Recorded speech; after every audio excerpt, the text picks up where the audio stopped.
Very good morning. ನೀವು ನೋಡ್ತಾ ಇದ್ದೀರಾ ಸೀದಾ ಸವಾಲ್. ನಾನು ವಿದ್ಯಾ ಮಲ್ನಾಡ್. ನಮ್ಮೂರ್ ಕಡೆ ಎಲ್ಲ ಒಂದು ಮಾತು ಹೇಳ್ತಾರೆ, ಈ ನಾಯಿ ಬಾಲಿಗೆ ದಬ್ಬೆ ಕಟ್ಟಿದ್ರೆ ಅದು ಸರಿಯಾಗತ್ತಾ ಅಂತ. ಈ ಜೈಲಿನ ಪರಿಸ್ಥಿತಿ ಬಗ್ಗೆ ವಾರದಲ್ಲಿ ಅಥವಾ ತಿಂಗಳಿಗೊಂದು 4-5 ಸಲ ಜೈಲಿನಲ್ಲಿ ಅವ್ಯವಹಾರ, ಜೈಲಿನಲ್ಲಿ ಕರ್ಮಕಾಂಡ ಇಂಥ ಪದಗಳನ್ನು ಬಳಸಿ ನಮಗೆ ಬೇಜಾರಾಗಿ ಹೋಗ್ಬಿಟ್ಟಿದೆ. ಅಲ್ಲಿ ಯಾವುದೂ ಕೂಡ ಬದಲಾಗ್ತಾ ಇಲ್ಲ. ಇದೆಲ್ಲವೂ ಕೂಡ ಇದು ಈ ಜೈಲಿನಲ್ಲಿ ನಿಯಮಗಳು ಉಲ್ಲಂಘನೆ ಆಗ್ತಾ ಇದೆ ಅಂದರೆ ತಪ್ಪಾಗತ್ತೆ. ಇದು ನಿಯಮಗಳು ಉಲ್ಲಂಘನೆ ಅಲ್ಲ. ಯಾವುದು ನಿಯಮಗಳು ಉಲ್ಲಂಘನೆ ಅಂದರೆ ಅಲ್ಲಿ ನೋಡಿ, ಅಲ್ಲಿ ಕಾಫಿ ಕುಡ್ಕೊಂಡು ಪಾರ್ಟಿ ಮಾಡ್ತಾ ಇದ್ರಂತೆ, ಸಿಗರೇಟ್ ಹೆಂಗೆ ಬಂದುಬಿಡ್ತು ಅಲ್ಲಿಗೆ, ಯೂನಿಫಾರ್ಮ್ ಹಾಕ್ಕೊಂಡಿಲ್ಲ, ಇದೆಲ್ಲ ನಿಯಮ ಉಲ್ಲಂಘನೆ ಅನ್ಕೊಳ್ಳೋಣ. ಪೆನ್ ಡ್ರೈವ್ ಹೋಗುತ್ತೆ, ಮೊಬೈಲ್ ಫೋನ್ ಸಿಗುತ್ತೆ, ಟೆರರಿಸ್ಟ್ ಕೈಲೂ ಫೋನ್ ಇರುತ್ತೆ, ರೇಪಿಸ್ಟ್ ಕೈಲೂ ಫೋನ್ ಇರುತ್ತೆ ಅಂದರೆ ಇದು ನಿಯಮ ಉಲ್ಲಂಘನೆ ಅಲ್ಲ, ಸಂಘಟಿತ ಭ್ರಷ್ಟಾಚಾರ ನಡೀತಾ ಇದೆ ಅಂತ ಅರ್ಥ. ಶಿವಮೊಗ್ಗದಲ್ಲೂ ಅದೇ ಕತೆ, ಕಲಬುರಗಿಲೂ ಅದೇ ಕತೆ, ಪರಪ್ಪನಗರ ಅರ್ಧಲ್ಲಂತೂ ಕೇಳಕ್ಕೆ ಹೋಗಬೇಡಿ. ಬೆಂಗಳೂರಿಗೆ ಬೇರೆ ಬೇರೆ ಕಡೆಯಿಂದ ಜನ ಯಾಕೆ ಬರ್ತಾರೆ ಗೊತ್ತಾ? ಬೆಂಗಳೂರು ಒಂಥರ ಹೈಫೈ ಜೀವನ, ಒಂದ್ಸಲ ಮಾಲ್ ನೋಡ್ಕೊಂಡು ಹೋಗೋಣ, ಬೆಂಗಳೂರು ಸಿಟಿ ನೋಡ್ಕೊಂಡು ಹೋಗೋಣ, ಹಾಗೆ ಪರಪ್ಪನಗರ ಹಾರ ನೋಡ್ಕೊಂಡು ಹೋಗೋಣ ಅಂತಲೂ ಕೈದಿಗಳು ಪರಪ್ಪನಗರ ಹಾರಕ್ಕೆ ಹೋಗಕ್ಕೆ ಬಯಸ್ತಾ ಇದ್ದಾರಾ ಅಂತ ಪರಿಸ್ಥಿತಿಯನ್ನು ನಿರ್ಮಾಣ ಮಾಡಿಕೊಡ್ತಾ ಇದ್ದಾರಾ? ಯಾವ ಆಫೀಸರ್ ಹೋದ್ರೂ ಇದೇ ಹಣೆ ಬಾರನ ಅಲ್ಲ ರೀ. ಪ್ರಜ್ವಲ್ ಕತೆ ಏನಾಗಿದ್ದು? ಪೆನ್ ಡ್ರೈವ್ ಪ್ರಜ್ವಲ್ ಅಂತ ಅಡ್ಡ ಹೆಸರು ಇಟ್ಕೊಂಡ್ರು. ಮಾಡಬಾರ್ದು ವಿಡಿಯೋಗಳನ್ನು ಮಾಡ್ಕೊಳ್ಳೋದು, ಮೊಬೈಲಲ್ಲಿ ಇಟ್ಕೊಳ್ಳೋದು, ಹೆಣ್ಮಕ್ಳಿಗೆ ಬೆದರಿಸೋದು. ಸಂತ್ರಸ್ತೆಯರು ಇವತ್ತಿಗೂ ಕೂಡ ಗಡಗಡ ನಡುಗ್ತಾ ಇದ್ದಾರೆ. ಎಷ್ಟೋ ಜನ ನಮ್ಮ ವಿಡಿಯೋ ಹೊರಗೆ ಬಂದುಬಿಟ್ರೆ, ನನ್ನ ಮರ್ಯಾದೆ ಹೋಗ್ಬಿಟ್ರೆ ಅಂತ. ಬಟ್ ಈ ಪುಣ್ಯಾತ್ಮ ಒಳಗೆ ಹೋದ್ರೂ ಬುದ್ಧಿ ಕಲ್ತಿಲ್ಲ, ನೆಟ್ಟಗಿಲ್ಲ, ಅದನ್ನೇ ಮುಂದುವರ್ಸ್ಕೊಂಡು ಹೋಗ್ತಾನೆ ಅಂದರೆ ಯಾರದ್ದು ತಪ್ಪಿಲ್ಲಿ? ನನ್ನ ವ್ಯವಸ್ಥೆಯನ್ನು ಅಥವಾ ನಮ್ಮ ವ್ಯವಸ್ಥೆಯನ್ನು ಅಣುಕಿಸ್ತಾ ಇದ್ದಾರಾ ದುಡ್ಡಿರೋರು?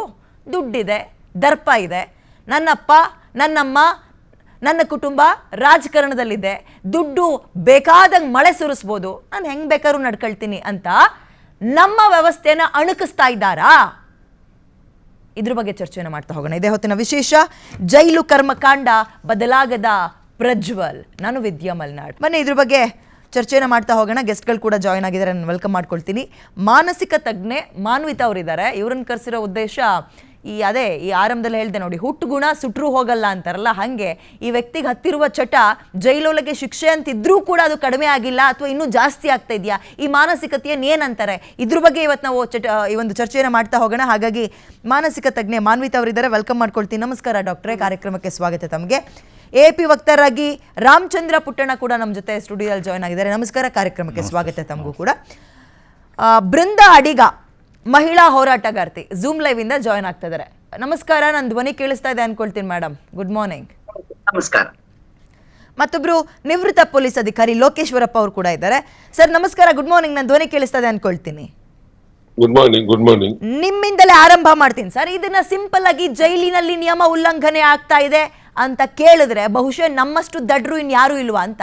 ಇದು ಜೈಲಲ್ಲಿ ನಿಯಮ ಉಲ್ಲಂಘನೆ ಆಗ್ತಾ ಇರೋದಲ್ಲ, ಆರ್ಗನೈಸ್ಡ್ ಆಗಿ ಕ್ರೈಮ್ ಮಾಡ್ತಾ ಇದ್ದಾರೆ, ಆರ್ಗನೈಸ್ ಆಗಿ ಭ್ರಷ್ಟಾಚಾರ ಮಾಡ್ತಾ ಇದ್ದಾರೆ ಅಂತ ಯಾಕೆ ಅನ್ಕೋಬಾರ್ದು ನಾವ್ ಇದನ್ನ? ಇಲ್ಲ, ಏನ್ ಪದ ಉಪಯೋಗಿಸಿದ್ರು ತಪ್ಪಂತ ಅನ್ಸೋದಿಲ್ಲ ಯಾರಿಗೂ ಈಗ. ಯಾಕೆಂದ್ರೆ ಇದು ಇವತ್ತಿಂದು ನೆನ್ನೆದಲ್ಲ, ಇದು ಸುಮಾರು ವರ್ಷಗಳಿಂದ ಇದೆಲ್ಲ ನಡೀತಲೇ ಇದೆ. ನೀವು ಈಗ ಮೀಡಿಯಾ ಬಂದ್ಮೇಲೆ ಇನ್ನೂ ಜಾಸ್ತಿ ಜನಕ್ಕೆ ಅರ್ಥ ಆಗ್ತಾ ಇದೆ. ಇದೇನೇ ಪ್ರಶ್ನೆ, ಅದ್ರ ಬದಲಾವಣೆಗೆ ಯಾವ ಅಧಿಕಾರಿ ಬಂದ್ರು ಅಲ್ಲಿ ಸಮಸ್ಯೆ ಏನಾಗ್ತಿದೆ ಅಂದ್ರೆ, ಜೈಲ್ ಸಿಬ್ಬಂದಿ ರಿಕ್ರೂಟ್ಮೆಂಟೇ ಬೇರೆ, ಅದ್ರ ಮೇಲೆ ಕುಣಿಸೋ ಪೊಲೀಸ್ ಅಧಿಕಾರಿನೇ ಬೇರೆ. ಜೈಲ್ ಅಥಾರಿಟೀಸ್, ನಾವು ಎಲ್ಲರೂ ಪೊಲೀಸು ಜೈಲು ಒಂದೇ ಅಂತ ಮಾತಾಡ್ತಾರೆ. ಜೈಲ್ ಸಿಬ್ಬಂದಿ ಅವರು ಪೊಲೀಸು ಬೇರೆ. ನಿಮ್ಗೆ ಅದು ಫಸ್ಟ್ ಪಾಯಿಂಟ್ ಕೊಡ್ತಾ ಇದೀನಿ. ಕೇವಲ ಅಲ್ಲಿ ಮೇಲಧಿಕಾರಿ ಯಾರು ಒಬ್ಬ ಕೂತ್ಕೊಳ್ತಾರೆ, ಅವ್ರು ಮಾತ್ರ IPS ಆಫೀಸರ್ ಆಗಿರ್ತಾರೆ. ಇನ್ನ ಅಪ್ ಟು DIG ಅಂತ ಏನಲ್ಲಿ ಪೋಸ್ಟ್ ಕೊಟ್ಟಿದ್ದಾರೆ, ಅವರೆಲ್ಲ ಜೈಲ್ ಅಧಿಕಾರಿಗಳಾಗಿ ಸೆಲೆಕ್ಟ್ ಆಗಿರ್ತಾರೆ. ಜೈಲಿನ ಬಗ್ಗೆ ಟ್ರೈನಿಂಗ್ ಆಗಿರುತ್ತೆ ಅವ್ರಿಗೆ.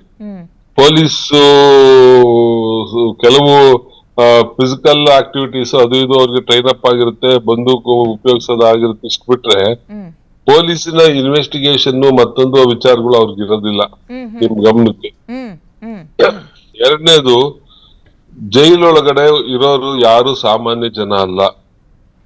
ಎಲ್ಲರೂ ಒಂದಲ್ಲ ಒಂದ್ ರೀತಿ ಕ್ರಿಮಿನಲ್ ಆಕ್ಟಿವಿಟೀಸ್ ಅಲ್ಲಿ ಭಾಗವಹಿಸಿರೋರು, ಸಮಾಜಕ್ಕೆ ಮೋಸ ಮಾಡಿರೋರು, ಸಮಾಜಕ್ಕೆ ತೊಂದರೆ ಮಾಡಿರೋರು, ಸಮಾಜವನ್ನು ಅಲ್ಲಾಡಿಸಿರೋರು ಅಂತವ್ರೆ ಅಲ್ಲಿರೋದು. ಯಾರು ಅಲ್ಲಿ 1% ನಿಮ್ಗೆ ಒಳ್ಳೆಯವರು ಅಂತ ಸಿಕ್ಕಲ್ಲ. ಇದು ನಿಮ್ಗೆ ಗೊತ್ತಿರ್ಲಿ. ಆ ವರ್ಗನ ಒಂದ್ ಕಡೆ ಕೂಡಿಕೊಂಡು ಮಾಡಬೇಕಾದ್ರೆ ಸಿಬ್ಬಂದಿಗೆ ಅದೇ ಆದ ಟ್ರೈನಿಂಗ್ ಇದೆ, ಅದೆಲ್ಲ ಮಾಡಿದ್ರು ಅಲ್ಲಿ 3 ಪಾಯಿಂಟ್ ಯಾವಾಗ್ಲೂ ಇನ್ಫ್ಲೂಯೆನ್ಸ್ ಆಗುತ್ತೆ. ಒಂದು ಮನಿ, ಎರಡನೇದು ಭಯ, ಮೂರನೇದು ಇನ್ಫ್ಲೂಯೆನ್ಸ್. ಹ್ಮ್ ಈ ಮೂರು ವಿಚಾರಗಳು ಯಾವ್ದೋ ಒಂದ್ ರೀತಿಯಲ್ಲಿ ಕೆಲಸ ಮಾಡ್ತವೆ. ಹ್ಮ್ ಅದು ರಾಜಕಾರಣಿಗಳ ಇನ್ಫ್ಲೂಯೆನ್ಸ್ ಇರ್ಬೋದು, ಅಧಿಕಾರಿಗಳ ಇನ್ಫ್ಲೂಯೆನ್ಸ್ ಇಂದನೂ ಕೆಲವರು ಬೆಂಡ್ ಆಗಿ ಹ್ಮ್ ಒಳಗಡೆ ಈ ತರದ ಅಡ್ಜಸ್ಟ್ಮೆಂಟ್ ಗಳು ಆಗ್ತವೆ. ಹ್ಮ್ ಹ್ಮ್ ಕೆಲವು ಟೈಮ್ ಕ್ರಿಮಿನಲ್ಸೇ ಅಧಿಕಾರಿಗಳು ಎದುರಿಸ್ತಾರೆ, ಹ್ಮ್ ಎದುರಿಸಿ ಅಟೆಂಡ್ ಮಾಡಿಸ್ಕೊಂತಾರೆ. ಹ್ಮ್ ಇನ್ನೂ ಕೆಲವರು ಯಾರು ದುಡ್ಡಿಗೆ ಆಸೆ ಬೀಳ್ತಾರೋ ಅಂತ ದುಡ್ಡು ಕೊಟ್ಟು ಈ ತರದ ಕೆಲ್ಸಗಳು ಮಾಡಿಸ್ತಾರೆ. ಹ್ಮ್ ಅಂದ್ರೆ ಮೆಟೀರಿಯಲ್ಸ್ ನ ಒಳಗಡೆ ಬರೋಂಗೆ ಎಲ್ಲದನ್ನು. ಸರಿ. ಸೊ ಇದಕ್ಕೆ ನಾನು ಸಾಕಷ್ಟು ಬಾರಿ ಚರ್ಚೆಯಲ್ಲಿ ಹೇಳಿದೀನಿ, ಹ್ಮ್ ನಿಮ್ಮ ಅಕ್ಸೆಸ್ ಕಂಟ್ರೋಲ್ ಸರಿ ಆಗ್ತಲೆ ಯಾವುದು ಸರಿ ಆಗಲ್ಲ ಅಂತ. ಹ್ಮ್ ನೀವು ಅದೇ ಜೈಲ್ ಸಿಬ್ಬಂದಿ ಎಷ್ಟ್ ಜನ ಎತ್ತಲಾಗಿ ಬದಲಾಯಿಸಿದ್ರು ಮತ್ತೆ ಅವ್ರು ಎಲ್ಲೋ ಲಿಂಕ್ ಅಲ್ಲಿ ಮತ್ತೆ ಮತ್ತೆ ಇನ್ಫ್ಲೂಯೆನ್ಸ್ ಆಗ್ತಾರೆ ಅಂತ ಈ ಎಲ್ಲಾ ಉದಾಹರಣೆಗಳು ನಮ್ಗೆ ಎಕ್ಸ್ಪ್ಲೈನ್ ಮಾಡ್ತವೆ. ಹ್ಮ್ ನಾವು ಅದಕ್ಕೆ ಹೇಳ್ತಾ ಇದೀವಿ. ಈಗ ಏರ್ಪೋರ್ಟ್ ಮತ್ತೆ ಕೆಲವು ಇಂಡಸ್ಟ್ರೀಸ್ ಏರಿಯಾದಲ್ಲಿ hmm Karnataka state industrial security force ಅಂತ ಹ್ಮ್ ಮತ್ತೆ ಸೆಂಟ್ರಲ್ ಇಂಡಸ್ಟ್ರಿಯಲ್ ಸೆಕ್ಯೂರಿಟಿ ಫೋರ್ಸ್ ಅಂತ ಹ್ಮ್ ಬೇರೆ ವಿಂಗ್ ಅನ್ನ ಹೊರಗಡೆ ವಿಂಗಿಗೆ ಕಾಯೋದಕ್ಕೆ ಹಾಕಿ ಅವ್ರಿಗೆ ಈ ಜೈಲ್ಗೂ ಅವ್ರಿಗೂ ಸಿಬ್ಬಂದಿಗೂ ಸಂಬಂಧ ಇರಬಾರ್ದು. ಹಾ ಆ ತರದವ್ರನ್ನ ನೀವು ಹಾಕಿ ಅದಕ್ಕೆ ಲೋಕಲ್ DCPs ಯಾರಿರ್ತಾರೆ ಅವ್ರಿಗೆ ರೆಸ್ಪಾನ್ಸಿಬಲ್ ಮಾಡಿ ಹ್ಮ್ ಒಳಗಿಂದ ಹೋದ್ರೆ ತಾನೆ, ಆಚೆಯಿಂದ ಹೊರಗ್ ಹೋದ್ರೆ ತಾನೆ ಇವೆಲ್ಲ ಹ್ಮ್ ಹೋಗ್ದಂಗ್ ತಡೆಯೋದಕ್ ಫಸ್ಟ್ ಇಲ್ಲಿ ಕಂಟ್ರೋಲ್ ಮಾಡಿ ಅಂತ ಸಾಕಷ್ಟು ಸತಿ ಹೇಳಿದೀನಿ. ಹ್ಮ್ ಹ್ಮ್ ಬಟ್ ಅದು ಯಾಕೆ ಅದನ್ನ ತಗೊಂಡಿಲ್ವ ಗೊತ್ತಿಲ್ಲ. ತಿರ್ಗಿ ಅದೇ ಸಿಬ್ಬಂದಿ ಚೇಂಜ್ ಮಾಡಿದ್ವಿ, SP ಸಸ್ಪೆಂಡ್ ಮಾಡಿದೀವಿ, ಅವ್ರು ಮಾಡಿದೀವಿ. ಹ್ಮ್ ಬಟ್ ಬರೋನು ಅವನು ಮತ್ತೆ ಇದೇ ತರದಲ್ಲಿ ಇರುವಂತ ವ್ಯಕ್ತಿಗಳು ಆಗ್ತಾ ಇರೋದ್ರಿಂದ ಹ್ಮ್ ನೀವು ಹೊರಗಿನ ಏಜೆನ್ಸಿನ ಒಂದು ಸಪರೇಟ್ ಆಗಿ ಆಚೆಗಡೆ ಏನು ಒಳಗಡೆ ಹೋಗ್ದಂಗ್ ತಡೆಯೋದಕ್ಕೆ ಏನ್ ಬೇಕು ಅದನ್ನ ಮಾಡೋ ಪ್ರಯತ್ನ ಇವತ್ತವರೆಗೂ ಮಾಡಿಲ್ಲ. ಹ್ಮ್ ಹ್ಮ್ ಹ್ಮ್ ಈ ಮೂರು ಇನ್ಫ್ಲೂಯೆನ್ಸ್ ಏನ್ ಹೇಳಿದೆ ಅದು ಖಂಡಿತ ಯಾವ ಕಾರಣಕ್ಕೂ ನಿಲ್ಸಕ್ಕಾಗಲ್ಲ, ಹ್ಮ್ ಯಾವ ಕಾರಣಕ್ಕೂ ಆಗೋದಿಲ್ಲ. ಯಾಕೆಂದ್ರೆ ಇಲ್ಲ ಭಯ ಮಾಡ್ತಾರೆ ಕ್ರಿಮಿನಲ್ಸ್ ಅವ್ರಗಳಿಗೆ, ಹ್ಮ್ ಸಿಬ್ಬಂದಿಗಳಿಗೆ, ಇಲ್ಲ ದುಡ್ಡು ಕೊಟ್ಟಾದ್ರೂ ಅವ್ರನ್ನ ಇನ್ಫ್ಲೂಯೆನ್ಸ್ ಮಾಡ್ತಾರೆ. ಹ್ಮ್ ಇನ್ನ ಹೊರಗಿನ ಅಧಿಕಾರಿಗಳು ಮೇಲಧಿಕಾರಿಗಳನ್ನ, ರಾಜಕಾರಣಿಗಳು ಅಧಿಕಾರಿಗಳನ್ನ ಇನ್ಫ್ಲೂಯೆನ್ಸ್ ಮಾಡಿ ತಮ್ಮ ಕೆಲ್ಸಗಳು ಈ ತರದಲ್ಲೆಲ್ಲ ಮಾಡಿಸ್ತಾರೆ. ಹ್ಮ್ ಹ್ಮ್ ಹಾಗಾಗಿ ಒಳಗಡೆ ಅವ್ರಿಗೆ ಇವೆಲ್ಲ ಅವಕಾಶ ಆಗುತ್ತೆ ಸಿಗೋದಕ್ಕೆ. ಹ್ಮ್ ಹ್ಮ್ ಹ್ಮ್ ಓಕೆ ಇದನ್ನ ಸರ್. ನೀವು ಆಚೆಗಡೆ ಕಂಟ್ರೋಲ್ ಮಾಡೋ ಪ್ರಯತ್ನ ಫಸ್ಟ್ ಆಗ್ಬೇಕು, ಒಳಗಡೆ ಹುಡ್ಕೋದಲ್ಲ ಪ್ರಯತ್ನ. ಹಾ ಹಾ ಆಚೆಯಿಂದ ಒಳಕ್ ಹೋಗ್ಬಾರ್ದು, ಹಾ ಹಾ ಆ ಕಡೆ ಗಮನ ಇವತ್ತವರೆಗೂ ಕೊಟ್ಟಿಲ್ಲ. ಪ್ರತಿ ಸತಿ CCP ರೈಡು ಅದು ರೈಡು. ಹೋಮ್ ಮಿನಿಸ್ಟರ್ ಹೇಳದ್ ನೋಡಿದ್ರೆ ನಗು ಬರುತ್ತೆ ನನ್ಗೆ. ಅಲ್ಲ ಅವ್ರು ಹೇಳ್ತಾರೆ ನಾನೇ ಹೇಳಿ CCB ಅವ್ರಿಗೆ ರೈಡ್ ರೈಡ್ ಮಾಡಿಸ್ತೆ ಮಾಡಿಸ್ದೆ ಅಂತ. ಅಂತ. ಎಷ್ಟು ಸ್ಟುಪಿಡಿಟಿ ಇದು ವಿಚಾರ. ಮತ್ತೆ ಕಮಿಷನರ್ ಮತ್ತೆ ಜೈಲ್ ಅಥಾರಿಟೀಸು ಎಲ್ಲದಕ್ಕೂ ಇವರು ಇದು ಬರೀ ಏನು ನಾನು ಹೇಳೋದು, ಹೋಮ್ ಮಿನಿಸ್ಟರ್ ರೈಡ್ ಮಾಡ್ಸೋದೇ ಇದ್ರೆ ಹೋಲ್ ಸ್ಟೇಟ್ ಜೈಲ್ಗೆಲ್ಲ ಒಂದೇ ಸತಿ ಮಾಡಿ ಅಂತ ಹೇಳಿ ಮಾಡ್ಸಿದ್ರೆ ಅದನ್ನ ಒಪ್ಕೋಬೋದಿತ್ತು.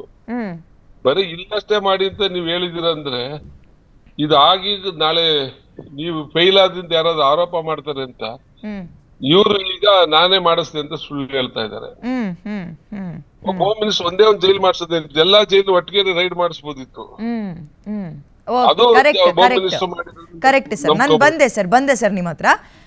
ಬೃಂದ ಅವ್ರೆ, ನನ್ನ ಧ್ವನಿ ನಿಮ್ಗೆ ಕೇಳಿಸ್ತದೆ ಅನ್ಕೊಳ್ತೀನಿ. ಹೌದು. ಈ ವ್ಯಕ್ತಿ ಹತ್ರ ಫೋನು, ಪೆನ್ ಡ್ರೈವ್ ಸಿಕ್ಕಿದೆ ಅಂತ ಸುದ್ದಿ ಬಂದಾಗ, ನೆನ್ನೆ ನಾವು 6 ಗಂಟೆಗೆ ಇದನ್ನು ಚರ್ಚೆ ಮಾಡಿದಾಗಿಂದ ನನ್ನ ತಲೆಯಲ್ಲಿ ಓಡ್ತಾ ಇರೋ ವಿಚಾರ, ಈತನಿಂದ ಸಫರ್ ಪಟ್ಟಿರುವ ಎಷ್ಟೋ ಜನ ಹೆಣ್ಣುಮಕ್ಳು, ಆ ಸಂತ್ರಸ್ತಿಯರು ಹೊರಗೆ ನಡಗ್ಬೇಕು. ಇವಾಗ ಇವನು ಯಾರ್ಯಾರಿಗೆ ಏನೇನು ಬೆದರಿಸಿದಾನೆ ಗೊತ್ತಿಲ್ಲ, ಅವ್ರಗಳಿಗೆ ಇನ್ನೂ ನ್ಯಾಯ ಸಿಕ್ಕಿಲ್ಲ. ಹೆಂಗ್ ನ್ಯಾಯ ಸಿಗುತ್ತೆ? ಇವನು ಕ್ರಿಮಿನಲ್ಲು, ಇವನೊಬ್ಬ ರೇಪಿಸ್ಟ್ ಅಂತ ಪ್ರೂವ್ ಆಗಿದೆ. ಬಟ್ ಜೈಲೊಳಗೆ ಆರಾಮಾಗಿದ್ದಾನೆ, ಮಂಚದ ಮೇಲೆ ಮಲ್ಕೊಂಡು, ಆಮೇಲೆ ಹೊರಗಡೆ ಮಾಡ್ಕೊಂಡಿರೋ ವಿಡಿಯೋನ ಒಳಗೆ ನೋಡ್ಕೊಂಡು. ಅಂದ್ರೆ ಇದನ್ನ ನೋಡ್ತಾ ಇರೋ ಸಂತ್ರಸ್ತಿಯರನ್ನ ಎಷ್ಟು ಕೇಳಿಸ್ಲಿಲ್ಲ, ಆದ್ರೆ ಎಷ್ಟು ಅರ್ಥ ಆಗಿದೆ ನಾನು ಅದ್ರ ಬಗ್ಗೆ ನನ್ನ ವ್ಯೂ ಪಾಯಿಂಟ್ ಕೊಡ್ತೀನಿ. ಒಂದು, ನಾವು ಯಾರೋ ಒಬ್ರನ್ನ ಜೈಲ್ಗೆ ಕಳಿಸ್ತೀವಿ ಅಂದ್ರೆ ಅವ್ರು ಅಲ್ಲಿ ಪನಿಷ್ಮೆಂಟ್, ಶಿಕ್ಷೆ, ಅದಕ್ಕೋಸ್ಕರನೇ ಅವ್ರನ್ನ ನಾವು ಜೈಲ್ ಕಳಿಸ್ತೀವಿ. ವೆಕೇಶನ್ಗೆ ಇಲ್ಲ, ಸಮರ್ ವೆಕೇಶನ್, ವಿಂಟರ್ ವೆಕೇಶನ್ ಅಂತ ವೆಕೇಶನ್ ಇಲ್ಲ. ಆದ್ರೆ ಇವ್ರನ್ನ ನೋಡಿದ್ರೆ ಇವರು ವೆಕೇಶನ್ ಅಲ್ಲೇ ಮಾಡ್ತಾ ಇದ್ದಾರೆ. ಈ ವೆಕೇಶನ್ ಹೆಂಗಂದ್ರೆ, ಸ್ವಲ್ಪ ತಿಂಗಳು ಹಿಂದೆ ನಾವು ಚರ್ಚೆ ಮಾಡಿರೋದು, ಅವ್ರಿಗೆ ಊಟ ಮನೆಯಿಂದ ಬರ್ತಾ ಇದೆ, ಸ್ಪೆಷಲ್ ಟ್ರೀಟ್ಮೆಂಟ್ ಫಾರ್ ಹಿಮ್.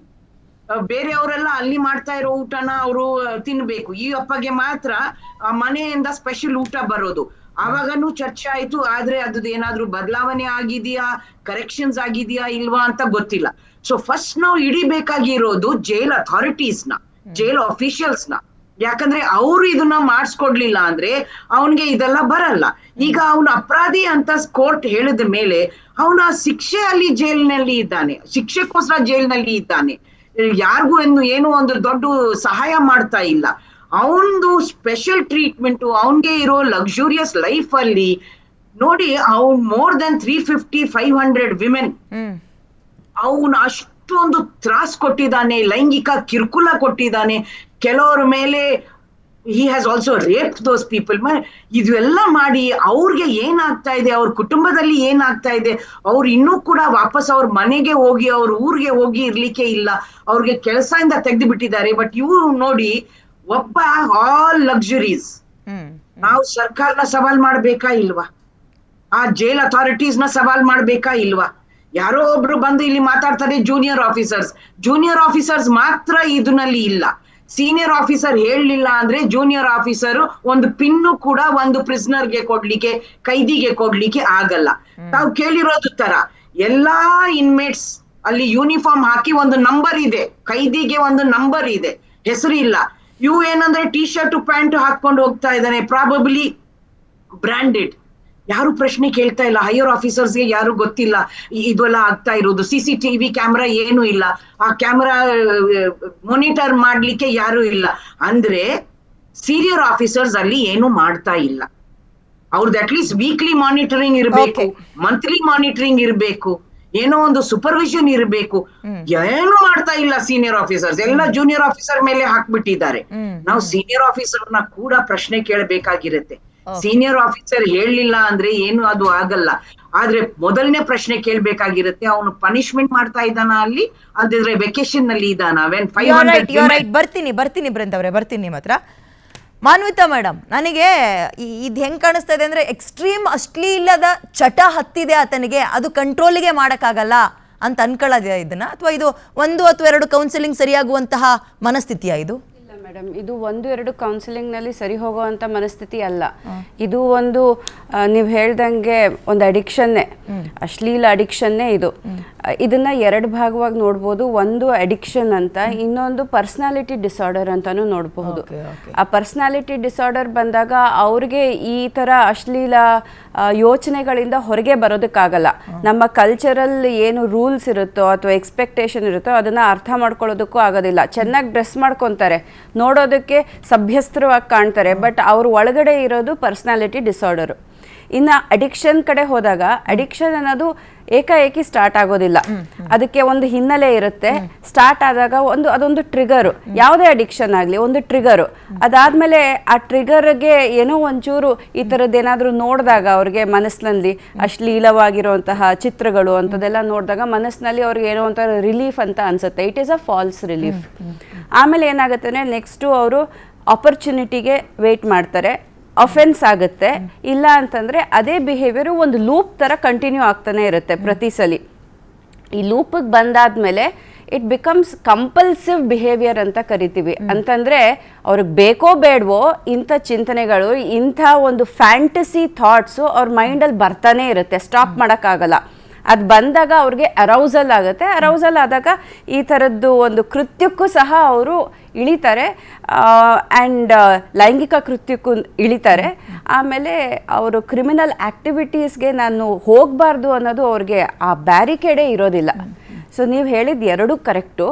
ಒಂದು, ಇದು cannot be done in 2 counselling sessions, 1-2-3 ಮುಗಿ ಆಗೋದಿಲ್ಲ. ಯಾಕೆ ಅಂತಂದರೆ ಪ್ರೆಸೆಂಟ್ ಸ್ಟೇಟ್ಮೆಂಟ್ ಆದ್ರೂ ಆ ಟ್ರಿಗರ್ ಅಂತ ಹೇಳಿದ್ನಲ್ಲ ನಿಮಗೆ, ಅಲ್ಲಿಂದ ಒಂದು ಅಫೆನ್ಸ್ ಆಗಿರುತ್ತೆ. ಅದನ್ನು ಕರ್ಟೇಲ್ ಮಾಡೋದಕ್ಕೆ ಸಮಾಜದಲ್ಲಿ ಇಂಥ ವ್ಯಕ್ತಿಗಳನ್ನ ದೂರ ಇಟ್ಟು ಸಮಾಜನ ರಕ್ಷಿಸೋಕ್ಕೋಸ್ಕರ ಅದು ಪ್ರೆಸೆಂಟ್ ಸ್ಟೇಟ್ಮೆಂಟು. ಆದರೆ ಅಲ್ಲಿ ಹೋದ ಮೇಲೆ ಅವ್ರಿಗೆ ರಿಹ್ಯಾಬಿಲಿಟೇಟಿವ್ ಆ ಒಂದು ಪ್ರೊಸೆಸ್ ಸ್ಟಾರ್ಟ್ ಆಗಬೇಕು. ರೆಟ್ರಿಬ್ಯೂಟಿವ್ ರಿಹ್ಯಾಬಿಲಿಟೇಟಿವ್ ಅಂತ ಬರುತ್ತೆ ಫೊರೆನ್ಸಿಕ್ ಸೈಕಾಲಜಿನಲ್ಲಿ. ರೆಟ್ರಿಬ್ಯೂಟಿವ್ ಅಂತಂದರೆ ಶಿಕ್ಷೆ ಕೊಡೋದು, ಪ್ರತಿ ತಪ್ಪಿಗೂ ಒಂದು ಶಿಕ್ಷೆ ಇರುತ್ತೆ. ರಿಹ್ಯಾಬಿಲಿಟೇಟಿವ್ ಅಂತಂದರೆ ಅಂಥ ಕೃತ್ಯಗಳು ಇನ್ನೊಮ್ಮೆ ಆಗಬಾರ್ದು, ಸೊಸೈಟಿನೂ ಸೇಫ್ ಆಗಿರಬೇಕು, ಆ ರೀತಿ ಅವ್ರನ್ನ ಬದಲಾವಣೆ ಮಾಡೋದು. ಇದಕ್ಕೆ ಇಂಥ ಒಂದು ಅಡಿಕ್ಷನ್ಗೆ ಸುಮಾರು ಮಿನಿಮಮ್ 6 months ಬೇಕು ಮೇಡಮ್. ಅಲ್ಲ, ಸರಿಯಾಗ್ತಾರ? 6 months ಕೌನ್ಸಿಲಿಂಗ್ ಕೊಟ್ಟಿರೋದ್ರು ಸರಿಯಾಗ್ಬೋದಾ? ಇವಾಗ 6 months ಆದ್ಮೇಲೆ ಅವ್ರದ್ದು ಸೆಂಟೆನ್ಸ್ ಮುಗೀತು ಅಂತ ಇಟ್ಕೊಳ್ಳಿ, ವಾಪಸ್ ಸಮಾಜಕ್ಕೆ ಬರ್ತಾರೆ, ಅದೇ ಟ್ರಿಗರ್ ಅವ್ರಿಗೆ ಇರುತ್ತಲ್ವಾ, ಆ ಟ್ರಿಗರ್ ಇರುತ್ತೆ. ಸೊ ಮತ್ತೆ ಕೌನ್ಸಿಲಿಂಗ್ ಕಂಟಿನ್ಯೂ ಆಗಬೇಕು. ಎಲ್ಲದಕ್ಕಿಂತಲೂ ಹೆಚ್ಚಾಗಿ ಸೂಪರ್ವಿಷನ್ ಇರಬೇಕು. ಸೂಪರ್ವಿಷನ್ ಯಾವ ರೀತಿ ಅಂದರೆ ಪ್ರತಿ ವಾರಕ್ಕೂ ಅವ್ರು ಬಂದ್ಬಿಟ್ಟು ಆ ಕೌನ್ಸಿಲರ್ನ ಮೀಟ್ ಮಾಡಬೇಕು. ಇದಕ್ಕೆ ಪೊಲೀಸಿನ ಒಂದು ಹೆಲ್ಪ್ ಬೇಕು. ಇದೇ ರೀತಿ ಅವ್ರಿಗೆ ಆ ಟ್ರಿಗರ್ನ ನೋಡಿದಾಗ ನಾನು ಟ್ರಿಗರ್ ಆಗಬಾರ್ದು, ಆ ಮನಸ್ಥಿತಿ ಬರೋದಕ್ಕೆ ಸುಮಾರು ಸಮಯ ಬೇಕು. ಇದು ರಿಲ್ಯಾಪ್ಸು ಆಗುತ್ತೆ ಮೇಡಮ್. ಒಂದ್ಸಲಿ ಕೌನ್ಸಿಲಿಂಗ್ ಕೊಟ್ಟಾದ್ಮೇಲೆ ಅವರು ಸರಿ ಹೋಗ್ತಾರೆ ಅಂತ ಇಲ್ಲ, ರಿಲ್ಯಾಪ್ಸ್ ಆಗುತ್ತೆ. ರಿಲ್ಯಾಪ್ಸ್ ಆಗದಿರೋ ಹಾಗೆ ತಡೆಯೋದು ಸಮಾಜದ, ಪೊಲೀಸಿನ ಮತ್ತು ಸೈಕಾಲಜಿಸ್ಟ್, ಸೈಕಿಯಾಟ್ರಿಸ್ಟ್ ಇವರ ಕರ್ತವ್ಯ. ಡೆಫಿನೆಟ್ಲಿ ಬರ್ತೀನಿ ನಾನು. ಈಗ ತಾನೇ ಕಾಂಗ್ರೆಸ್ ವಕ್ತಾರರು ಕುಮಾರ್ ಅವರು ಜಾಯ್ನ್ ಆಗಿದ್ದಾರೆ. ಕುಮಾರ್ ಅವರೇ, ನನಗೆ ಈ ಹೋಮ್ ಸ್ಟೇ ರೆಸಾರ್ಟ್ ಎಲ್ಲ ಪ್ರೈವೇಟ್ ಇರೋದನ್ನು ಕೇಳಿದ್ದೆ ನಾನು, ಗೌರ್ಮೆಂಟಿಂದ ಯಾವುದು ಕೇಳಿರಲಿಲ್ಲ. ಸೊ ಇದು ಪರಪ್ಪನಗ್ರಹಾರ, ಕಲಬುರ್ಗಿಲಿರೋ ಜೈಲು, ಶಿವಮೊಗ್ಗದ್ದು ಇದೆಲ್ಲ ಈಗ ಗೌರ್ಮೆಂಟ್ ಅವರು ನಮಗೆ ರೆಸಾರ್ಟ್ಗಳು ಮಾಡ್ಕೊಳಕ್ಕೆ ಆಗ್ತಾ ಇಲ್ಲ ಅಂತ ಜೈಲ್ಗಳನ್ನು ರೆಸಾರ್ಟು, ಹೋಮ್ ಸ್ಟೇ, ಮಾಲ್ಗಳಾಗಿ ಏನಾದರೂ ಕನ್ವರ್ಟ್ ಮಾಡಿದ್ದೀರಾ? ಮೇಡಮ್, ಇದು ಈ ಸರ್ಕಾರದ ಹೊಣೆಗಾರಿಕೆ ಹೆಚ್ಚು. ಜೈಲೊಳಗಡೆ ಎಲ್ಲಿಂದ ಬರೋಕ್ಕೆ ಸಾಧ್ಯ ಇದೆ? ಒಂದು ನಾನು ಯಾಕೆ ಹೇಳ್ತಿದ್ದೇನೆ ಅಂತಂದರೆ, ಜೈಲು ಅಧಿಕಾರಿಗಳು ದರ್ಶನ್ ವಿಚಾರದಲ್ಲಿ ನಡೆದಂಥದ್ದು ಸುಪ್ರೀಂ ಕೋರ್ಟ್ ಸೂಪರ್ವಿಷನ್ನಲ್ಲಿ ಇವಾಗ ಕೇಸ್ ನಡೀತಾ ಇರೋದು ಎಲ್ಲ ಗೊತ್ತಿದೆ. ಇಷ್ಟಾದರೂ ಕೂಡ ಒಂದು ದೊಡ್ಡ ಹೈ ಪ್ರೊಫೈಲ್ ಕೇಸ್ದು ಈ ಥರದ್ದು ಇದೆ ಅಂತ ಗೊತ್ತಾದ ಮೇಲೂ ಕೂಡ ಜೈಲಧಿಕಾರಿಗಳು ಪಾಠ ಕಲಿತಿಲ್ಲ ಅಂತಂದರೆ ಇವರೇನು ಮನುಷ್ಯರ? ಏನು ಅಂದ್ಕೊಂಡಿದ್ದಾರೆ? ಮತ್ತು ಹಂಗಿದ್ರೆ ಕೋರ್ಟ್ ಯಾಕಿರಬೇಕು, ಕಾನೂನು ಯಾಕಿರಬೇಕು, ಶಿಕ್ಷೆ ಯಾಕಾಗಬೇಕು? ಶಿಕ್ಷೆ ಕೊಟ್ಟು ಅವ್ರ ಜೀವಾವಧಿ ಶಿಕ್ಷೆ ಕೊಟ್ಟು ಅಪರಾಧಿ ಅಂತ ಆಗಿ ಆತನಿಗೆ ಕೈದಿ ನಂಬರ್, ಅದೇ ಮೇಡಮ್ ಹೇಳ್ದಂಗೆ ಕೈದಿ ನಂಬರ್ ಕೊಟ್ಟಿರ್ತಾರೆ, ಅದೆಂಥ ದೊಡ್ಡ ಅವರ ಪೋಷಾಕ್ ಯೂನಿಫಾರ್ಮ್ ಕೊಟ್ಟಿರ್ತಾರೆ, ಅದ್ಯಾವುದು ಕಾಣಿಸ್ತಾನೆ ಇಲ್ಲ ಇಲ್ಲಿ. ಮೋಸ್ಟ್ಲಿ ಇದು ಏನು ಅನ್ನಿಸ್ತಿದೆ ಅಂತಂದರೆ, ಸರ್ಕಾರಕ್ಕೂ ತಿಳಿಲಾರ್ದಂತೆ ಅಧಿಕಾರಿಗಳು ಅವರ ತಾತನ ಪ್ರಭಾವ ಇರಬಹುದು, ಅಥವಾ ಅವ್ರ ತಂದೆಯ ಪ್ರಭಾವ ಇರಬಹುದು, ಅಥವಾ ಅವ್ರ ಚಿಕ್ಕಪ್ಪನ ಪ್ರಭಾವವನ್ನು ಬಳಸ್ಕೊಂಡು ಒಳಗಡೆ ಎಲ್ಲ ಅವಕಾಶಗಳು ಮತ್ತು ಎಲ್ಲ ಸವಲತ್ತುಗಳನ್ನು ಪಡಿತಾ ಇರ್ಬೋದು ಅಂತ ಒಂದು ನೋಡಿ. ನೀವು ಹೇಳ್ದಂಗೆ ಅವ್ರ ಚಿಕ್ಕಪ್ಪನ ಪ್ರಜ್ವಲ್ ಅವ್ರಿಗೆ ಅವರ ಚಿಕ್ಕಪ್ಪನ ಪ್ರಭಾವ ಇರ್ಬೋದು, ಅವರ ತಂದೆಯ ಪ್ರಭಾವ ಇರ್ಬೋದು, ಅವರ ತಾಯಿಯ ಪ್ರಭಾವ ಇರ್ಬೋದು, ಅವರ ತಾತನ ಪ್ರಭಾವ ಇರ್ಬೋದು, ತಮ್ಮನ ಪ್ರಭಾವ ಇರ್ಬೋದು ಅಂತ ಹೇಳ್ತಾ ಇದ್ದೀರಾ. ಪ್ರಭಾವ ಫೇಲ್ಯೂರ್ ಅನ್ಸುತ್ತೆ, ಸರ್ಕಾರದ ಫೇಲ್ಯೂರ್ ಅನ್ನೋದು ಅವ್ರ ಪ್ರಭಾವ ದೊಡ್ಡಾಯ್ತು ಅಂತಲ್ಲ. ಒಂದು ನಿಮಿಷ ನೋಡಿ, ಅದಕ್ಕೆ ನಿನ್ನೆ ಈ ಥರದ್ದೇನೋ ಆಗ್ತಿರ್ಬೋದು ಅಲ್ಲಿ ಅಂತ ಅಂದ್ಬಿಟ್ಟು ನಮ್ಮ ಗೃಹ ಸಚಿವರಾಗಿರುವಂತ ಮಾನ್ಯ ಪ್ರಿಯಾಂಕ್ ಖರ್ಗೆ ಅವರು ಸ್ವಲ್ಪ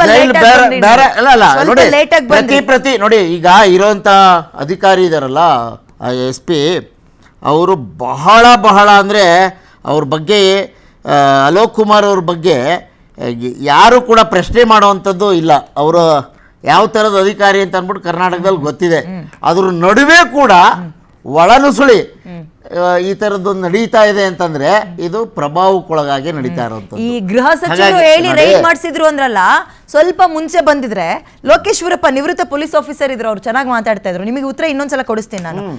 ಪುಟ್ಟಣ್ಣ ಅವರೇ, ಆದ್ರೆ ನೋಡಿ, ಈಗ ಅವರು ಮೇಡಮ್ ಒಂದು ನಿಮಿಷ ಪೂರ್ತಿ ಮಾಡ್ಬಿಡ್ತಾರೆ ನೋಡಿ, ಅವರು ನಡವಳಿಕೆಗಳು ಬದಲಾವಣೆ ಆಗಿಲ್ಲ. ಅವ್ರಿಗೆ ಇಂಥದ್ದೊಂದು ದೊಡ್ಡ, ನಾನು ಈ ದೇಶದಲ್ಲೇ ಇಲ್ಲದೆ ಇರುವಂಥದ್ದು ಅಪರಾಧ ಮಾಡಿದ್ದೇನೆ, ಈ ಅಪರಾಧಕ್ಕಾಗಿ ನನಗೆ ಶಿಕ್ಷೆ ಆಗಿದೆ ಅನ್ನೋ ಒಂದೇ ಒಂದು ಅವ್ರಿಗೆ ಕಿಂಚಿತ್ತು ಕೂಡ ಅವ್ರ ಮನಸ್ಸಿನಲ್ಲಿ ನೋಡಿ. ಒಬ್ಬ ಕ್ರಿಮಿನಲ್ ಬಗ್ಗೆ ನಾನು ಯಾಕೆ ಹೇಳ್ತಾ ಇದ್ದೇನೆ ಇದು ಅಂತಂದ್ರೆ, ಅದಕ್ಕೆ ಅವರ ಮನೆಯ ಹಿನ್ನೆಲೆ ಅಲ್ಲ, ಅವ್ರ ಮನೆ ಹಿನ್ನೆಲೆ, ಆ ಪ್ರಭಾವ, ಆ ದಾಷ್ಟ್ಯ ಮತ್ತು ಆ ಅಹಂಕಾರ ತಲೆಯಲ್ಲಿ ತುಂಬಿಕೊಂಡಿರೋದ ಕಾರಣ. ಒಂದು ನಿಮಿಷ ಮೇಡಮ್, ಎಲ್ಲೂ ಕೂಡ ಯಾವುದೇ ಅಧಿಕಾರಿ, ಎಲ್ಲ ಅಧಿಕಾರಿಗಳ ಮೇಲೂ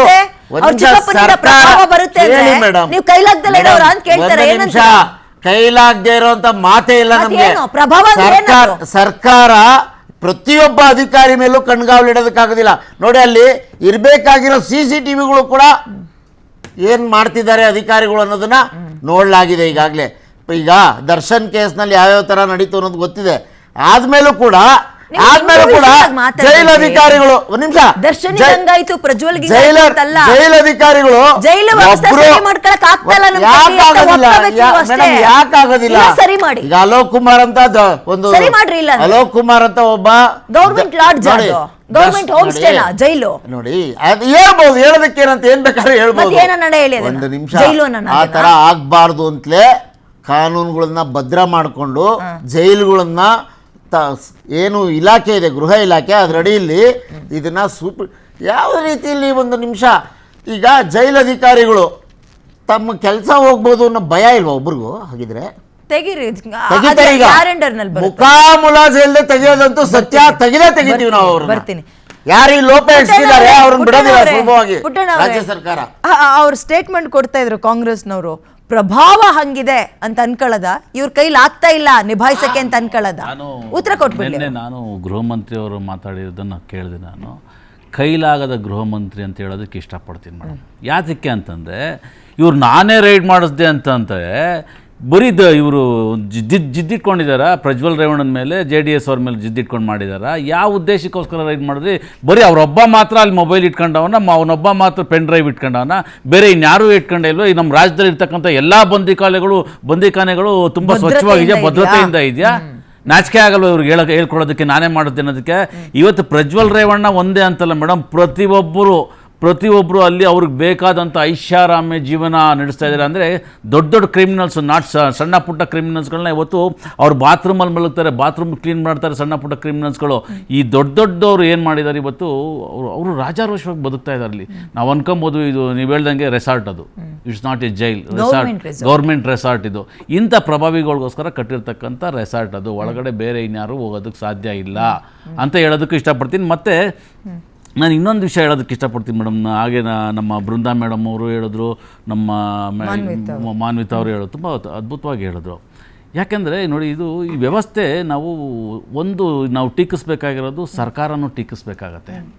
ಸರ್ಕಾರ ಸರಿ ಇಲ್ಲ ಅಂತಂದರೆ ಅಧಿಕಾರಿಗಳು ಸರಿ ಇರಲ್ಲ, ಅಧಿಕಾರಿಗಳು ಸರಿ ಇಲ್ಲ ಅಂದರೆ ಸರ್ಕಾರನೂ ಸರಿ ಇರಲ್ಲ. ಯಾಕೆ ಅಂತಂದರೆ ಅಲೋಕ್ ಕುಮಾರ್ ಅಂತ ಒಬ್ಬ ನಿಷ್ಠಾವಂತ ಪೊಲೀಸ್ ಅಧಿಕಾರಿ ಇದ್ದಾಗ ಅಲ್ಲಿ ಒಳಗಡೆ ಮೊಬೈಲ್ ಹೋಗುತ್ತೆ, ಎಣ್ಣೆ ಬಾಟ್ಲುಗಳು ಹೋಗುತ್ತೆ, ಸಿಗರೇಟ್ಗಳು ಹೋಗುತ್ತೆ ಅಂತಂದರೆ ಅವ್ರು ಬೇಜವಾಬ್ದಾರಿತನ ತೋರಿಸುತ್ತೆ ಮೇಡಮ್. ಅಲ್ಲಿ ಅವ್ನು ಯಾರೇ ಒಬ್ಬ ಅಧಿಕಾರಿ ಅವಾಗಲೇ ಲೋಕೇಶ್ ಅವರು ಹೇಳಿದ್ರು, ಒಬ್ಬ ಅಧಿಕಾರಿ ಸರಿ ಇಲ್ಲ ಅಂತಂದರೆ ಒಂದು ಪೆನ್ನು, ಒಂದು ಇರುವೆ ಕೂಡ ಒಳಗೋಗೋದಕ್ಕಾಗೋದಿಲ್ಲ. ಅಧಿಕಾರಿಗಳ ಲೂಸು ಇದರಿಂದನೇ ಇದೆಲ್ಲ ಒಳಗಡೆ ಹೋಗ್ತಾ ಇದೆ. ನಾನು ಹೇಳ್ತೀನಿ, ಇವಾಗ ಸಸ್ಪೆಂಡ್ ಮಾಡಿದ್ದಾರೆ, ಅವ್ರನ್ನೆಲ್ಲ ಸಸ್ಪೆಂಡ್ ಮಾಡಿ ಬೇರೆ ಕಡೆ ಒಂದು 6 ತಿಂಗಳು ಬಿಟ್ಬಿಟ್ಟು ಮತ್ತೆ ಇನ್ನೆಲ್ಲ ಒಂದು ಕಡೆ ರಿಕ್ರೂಟ್ಮೆಂಟ್ ಮಾಡ್ತಾರೆ. ಶಾಶ್ವತವಾಗಿ ಅವ್ರನ್ನ ತೆಗೆದಾಕಿ ಮತ್ತೆ ಕೆಲಸ ಕೊಡಬಾರ್ದು. ಇಲ್ಲ ಅಂದರೆ ಒಂದು ಕಂಡೀಷನ್ ಹಾಕಿ. ಇವತ್ತು ಮೇಡಮ್ ಏನಾಗಿದೆ, ಆ ಸ್ಥಾನಕ್ಕೆ ಬರಬೇಕು ಅಂತಂದರೆ ಎಲ್ಲ ಲಂಚ ಕೊಟ್ಟೆ ಆ ಜಾಗಕ್ಕೆ ಬಂದಿರ್ತಾರೆ ಮೇಡಮ್. ಲಂಚ ಕೊಟ್ಟು ಬಂದಂಥವ್ರು ಅಲ್ಲಿ ಅವರು ಲಂಚನ ರಿಕವರಿ ಮಾಡಬೇಕಲ್ಲ ಮೇಡಮ್. ಈಗ 1 ಕೋಟಿ ರೂಪಾಯಿ ತೊಗೊಂಡಿರ್ತಾರೆ, ಅವರು ಲಂಚ ತೊಗೊಂಡು ಅಲ್ಲಿ ಕೊಟ್ಟಿರ್ತಾರೆ. ಆ 1 ಕೋಟಿ ರೂಪಾಯಿ ರಿಕವರಿ ಮಾಡಬೇಕಲ್ಲ, ಬಡ್ಡಿ ಕಟ್ಟಬೇಕಲ್ಲ ಜೈಲ್ ಅಧಿಕಾರಿಗಳು. ಅವನಲ್ಲಿ ಬಡ್ಡಿ ಕಟ್ಟೋದಕ್ಕಾಗಲ್ವಲ್ಲ, ಸಂಬಳ ತಗೊಂಡು ಬಡ್ಡಿ ಕಟ್ಟೋಕ್ಕಾಗತ್ತಾ? ಇದನ್ನು ಸರಿ ಮಾಡಬೇಕು, ವ್ಯವಸ್ಥೆ ಸರಿ ಮಾಡಲ್ಲ ಅಂದರೆ ಯಾವುದೇ ಅಧಿಕಾರಿ, ಇದು ಮೊನ್ನೆ ಒಂದ್ಸಲಿ ರೈಡ್ ಆಗ್ತಾ ಇರೋದಲ್ಲ, ಪ್ರತಿ 6 ತಿಂಗಳಿಗೆ ಒಂದ್ಸಲಿ, ವರ್ಷಕ್ಕೊಂದ್ಸಲಿ ರೈಡ್ ಆಗ್ತಾನೆ ಇರುತ್ತೆ. ಇವ್ರು ಮಾಡ್ತಾ ಅಲ್ಲಿನ ಅಧಿಕಾರಿಗಳ ಸಿಸ್ಟಮ್ ಸರಿ ಇಲ್ಲ ಅಂತಂದಮೇಲೆ ಏನು ಮಾಡಿದ್ರು ವೇಸ್ಟೇ ಮೇಡಮ್. ಕರೆಕ್ಟ್. ಬರ್ತೀನಿ ನಾನು. ಲೋಕೇಶ್ವರಪ್ಪ ಅವರೇ, ಸರ್ ನನ್ನ ಧ್ವನಿ ಕೇಳಿಸ್ತದೆ ಅನ್ಕೊಳ್ತೀನಿ. ಗೃಹ ಸಚಿವರು ರೈಡ್ ಮಾಡಿಸಿದ್ರು ಅಂತ ನೆನ್ನೆ ಅವರ ಸ್ಟೇಟ್ಮೆಂಟ್ ಕೇಳಬೇಕಾದ್ರೆ ನಂಗೆ ನಗು ಬಂತು ಅಂದ್ರಿ. ಅದನ್ನ ಹೇಳ್ತಾ ಇದ್ರು ಕಾಂಗ್ರೆಸ್ನವರು, ನಮ್ಮ ಗೃಹ ಸಚಿವರು ರೈಡ್ ಮಾಡಿಸಿದ್ರು ಅದನ್ನ ಅಂತ. ದಯವಿಟ್ಟು ಹೇಳಿ ಸರ್, ರೈಡ್ ಮಾಡಿಸಿರೋದ್ರ ಬಗ್ಗೆ ನಿಮ್ಮ ಅಭಿಪ್ರಾಯ ಹೇಳಿ ಸರ್. ನೋಡಿ, ರೈಡ್ ಆಗಿದ ತಕ್ಷಣನೇ ಮಾಹಿತಿ ಹೋಗಿರುತ್ತೆ ಅವ್ರಿಗೆ, ಈ ತರ ಇಂಪಾರ್ಟೆಂಟ್ ವ್ಯಕ್ತಿ ಹತ್ರ ಈ ತರ ಎಲ್ಲ ಸಿಕ್ಕಿದೆ, ಅದ್ರ ಬಗ್ಗೆ ವಿಡಿಯೋ ಎಲ್ಲ ಆಚೆ ಬಂದಿದೆ ಅನ್ನೋದು ಗೊತ್ತಾದಾಗ ಟು ಶೀಲ್ಡ್ ಹಿಮ್ಸೆಲ್ಫ್ ಅವರು ನಾನೇ ಹೇಳಿ ಮಾಡಿಸ್ತೆ ಅಂತ ಹೇಳ್ದಂಗೆ ಕಾಣಿಸುತ್ತೆ. ಯಾಕೆ ಅಂದ್ರೆ ಒಬ್ಬ ಗೃಹ ಸಚಿವರ ಕೆಪಾಸಿಟಿ ಏನಿರುತ್ತೆ ಅಂದ್ರೆ, ಈ ತರ ಆತ ಸರ್ಪ್ರೈಸ್ ಸರ್ಚಸ್ ಮತ್ತೊಂದು ಏನಾದ್ರು ವೆರಿಫಿಕೇಶನ್ ಮಾಡ್ಬೇಕು ಅಂದ್ರೆ ಸಾಮಾನ್ಯವಾಗಿ ಆಲ್ ದಿ ಜೈಲ್ಸ್ ಅಲ್ಲಿ ಒಂದೇ ಸತಿ ಮಾಡಕ್ಕೆ ಒಂದು ಪ್ಲಾನ್ ಮಾಡಿ ಮಾಡ್ತಾರೆ. ಬರೀ ಯಾವ್ದೋ ಒಂದೊಂದು ಕಡೆ ಮಾಡಕ್ಕೆ ಹೇಳಲ್ಲ. ಅದನ್ನ ಮ್ಯಾಕ್ಸಿಮಮ್ ಅಧಿಕಾರಿಗಳು ಅದಂತವೆಲ್ಲ ಮಾಡ್ಕೊಂತಾರೆ. ಇವ್ರು ಹೇಳಿದ್ದು ನಿನ್ನೆ ಸ್ಥಿತಿಯಲ್ಲಿ ಜಸ್ಟ್ ಅವ್ರು ಪ್ರೊಟೆಕ್ಟ್ ಮಾಡ್ಕೊಳಕ್ ಹೇಳಿದಂತ ಹೇಳಿಕೆ ಅಂತ ಕಾಣಿಸುತ್ತೆ. ಬಿಟ್ರೆ ಅವರಾಗಿ ಹೇಳಿ ಮಾಡಿಸಿದ್ದಾರೆ ಅನ್ನೋದು ಖಂಡಿತ ಸುಳ್ಳು ಅಂತ ಎಲ್ಲಾರು ಜನ ಸಾಮಾನ್ಯನು ಮಾತಾಡ್ತಾ ಇದ್ದಾರೆ ಅದನ್ನ. ಮತ್ತೆ ನಾನು ಹೇಳ್ತಾ ಇದ್ದೀನಿ ಮತ್ತೆ ಅವ್ರಿಗೆ, ಒಬ್ಬ ಪೊಲೀಸ್ ಅಧಿಕಾರಿ ಒಬ್ಬರೇ ಅಲ್ಲಿ, ಇನ್ ಮಿಕ್ಕಿದ್ದೆಲ್ಲ ಜೈಲ್ ಅಥಾರಿಟೀಸ್ ಅಂತ. ಇಲ್ಲಿ ಪೊಲೀಸ್ನು ನಾನು ಕನ್ಫ್ಯೂಸ್, ಎಲ್ಲಾರು ಅದೇ ಮಾಡ್ಕೊಂತೀರಾ. ಪೊಲೀಸ್ ಸಿಬ್ಬಂದಿಯ ವರ್ಕೇ ಬೇರೆ, ಇವರು ಜೈಲ್ ಸಿಬ್ಬಂದಿ ವರ್ಕೇ ಬೇರೆ. ಕಾಮನ್ ಥಿಂಗ್ಸ್ ಓನ್ಲಿ ಪೆರೇಡ್ ಮಾಡೋದು ಮತ್ತೆ ರೈಫಲ್ ಯೂಸ್ ಮಾಡೋದು ಇಂಥದ್ದು ಬಿಟ್ರೆ ವರ್ಕ್ ಸ್ಟೈಲೇ ಬೇರೆ ಇಬ್ಬರಿಗೂನು. ಹಾಗಾಗಿ ಪೊಲೀಸ್ ಆಫೀಸರ್ ಏನ್ ಅಲ್ಲಿ ಬಂದು ಕೂತ್ಕೊತಾರೆ, ಅವ್ರಿಗೆ ಇವ್ರನ್ನ ರೆಗ್ಯುಲೇಟ್ ಮಾಡೋದಕ್ಕೆ ಇವ್ರದ ಜೊತೆಲಿ ಯಾರು ಯಾವತ್ತೂ ಕೆಲಸ ಮಾಡಿರಲ್ಲ ಅವರು. ಯಾವ ಅಧಿಕಾರಿಗಳಿಗೂ ಇವ್ರ ನೇಚರ್ ಏನು ಸ್ಟ್ರಿಕ್ಟ್ ಅಂತ ಒಂದು ಬಿಟ್ರೆ ಬೇರೆ ಏನೇನು ಅಂತ ವಿಚಾರ ಅವ್ರಿಗೆ ಗೊತ್ತಿರೋದಿಲ್ಲ. ಅವ್ರ ವೀಕ್ನೆಸ್ ಇವ್ರಿಗೂ ಗೊತ್ತಿರಲ್ಲ, ಅಥವಾ ಸ್ಟ್ರೆಂತ್ ಪಾಯಿಂಟ್ ಏನದು ಗೊತ್ತಿರೋದಿಲ್ಲ. ಸರ್ಕಾರ ಯಾರನ್ನ ನೇಮಿಸುತ್ತೆ ಅಧಿಕಾರಿನ ಜೈಲಲ್ಲಿ ಸೂಪರಿಂಟೆಂಟ್ ಆಗಿ, ಅವ್ರನ್ನ ಕಂಡೆ ಈ ADGP ಏನಿದ್ದಾರೆ ಅಲೋಕ್ ಕುಮಾರ್ ಅವರು ನೋಡ್ಕೋಬೇಕು ಬಿಟ್ರೆ ಬೇರೆ ಆಪ್ಷನ್ ಇಲ್ಲ ಅವ್ರಿಗೆ. ಅವ್ರು ಹೇಳ್ದಂತೆ ಚಾಯ್ಸ್ ಅಲ್ಲಿ ಅಧಿಕಾರಿಗಳನ್ನೇನ್ ಹಾಕಿಲ್ಲ ಅಲ್ಲಿ ನನ್ಗೆ ಗೊತ್ತಿರಂಗೆ. ಯಾರು ಅಲೋಕ್ ಕುಮಾರ್ ಇಂತಿಂತವ್ರನ್ನೇ ಹಾಕ್ಬೇಕು, ಇಂತ ಇನ್ಸ್ಪೆಕ್ಟರ್ ಇರ್ಬೇಕು, ಇಂತ ಅಲ್ಲಿ ವಾರ್ಡ್ ಮೆನ್ ಆ ತರದಲ್ಲಿ ಏನು ಸೆಲೆಕ್ಷನ್ ಅಲ್ಲಿ ಆಗಿಲ್ಲ ಅಲ್ಲಿ. ಎಲ್ಲದನ್ನು ಗೌರ್ಮೆಂಟ್ ನಂಗೆ ಇಷ್ಟ ಬಂದಂಗ್ ಮಾಡಿರೋದನ್ನ ಅದ್ರ ಮೇಲೆ ಇವ್ರು ಸೂಪರ್ವೈಸ್ ಮಾಡ್ಬೇಕು. ಎಷ್ಟ್ ಮಾಡಕ್ಕಾಗತ್ತೆ? ಅದು ಆಗೋದಿಲ್ಲ. ಈಗ ನಾನು ಹೇಳ್ದೆ 3 ಪಾರ್ಟ್ ಅಂತೂ ಇನ್ಫ್ಲುಯೆನ್ಸ್ ಮಾಡ್ತವೆ. ಆ 3 ಪಾಯಿಂಟ್ ಅಲ್ಲಿ ಯಾವ ಪಾಯಿಂಟ್ ಅನ್ನ ಯಾರ್ಯಾರು ಹೆಂಗ್ ಬಳಸ್ಕೊಂತಾರೋ ಗೊತ್ತಿಲ್ಲ.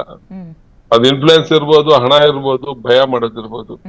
ಈ ಕೆಳಗಡೆ ಆಮೇಲೆ ಇನ್ನೊಂದೇನಲ್ಲಿ ವಿಶೇಷ ಅಂದ್ರೆ, ನಿಮ್ಗೆ ಫೆಸಿಲಿಟಿ ಕೊಟ್ಟು ಇನ್ನೊಬ್ರಿಗೆ ಫೆಸಿಲಿಟಿ ಕೊಡಲ್ಲ ಅಂತ ಪ್ರಶ್ನೆ ಬಂದಾಗ ಆ ಫೆಸಿಲಿಟಿ ಕೊಡಿಸಿದವನು ತಾನು ಎಂಗೇಜ್ ಮಾಡಿ ಅಲ್ಲಿ ಶೂಟ್ ಮಾಡಿಸಿ ಈ ತರದೆಲ್ಲ ಸೀನ್ಗಳನ್ನ ಆಚೆ ಪಬ್ಲಿಕ್ ಬಿಡೋದು ಕಾಮನ್ ಒಂದು ಮೋಡಸ್ ಆಪರೆಂಡಿ. ಸರ್, ಒಂದ್ ಅನುಮಾನ ಇದೆ, ಕೇಳ್ತೀನಿ. ಒಂದ್ ಅನುಮಾನ ಇದೆ ಸರ್.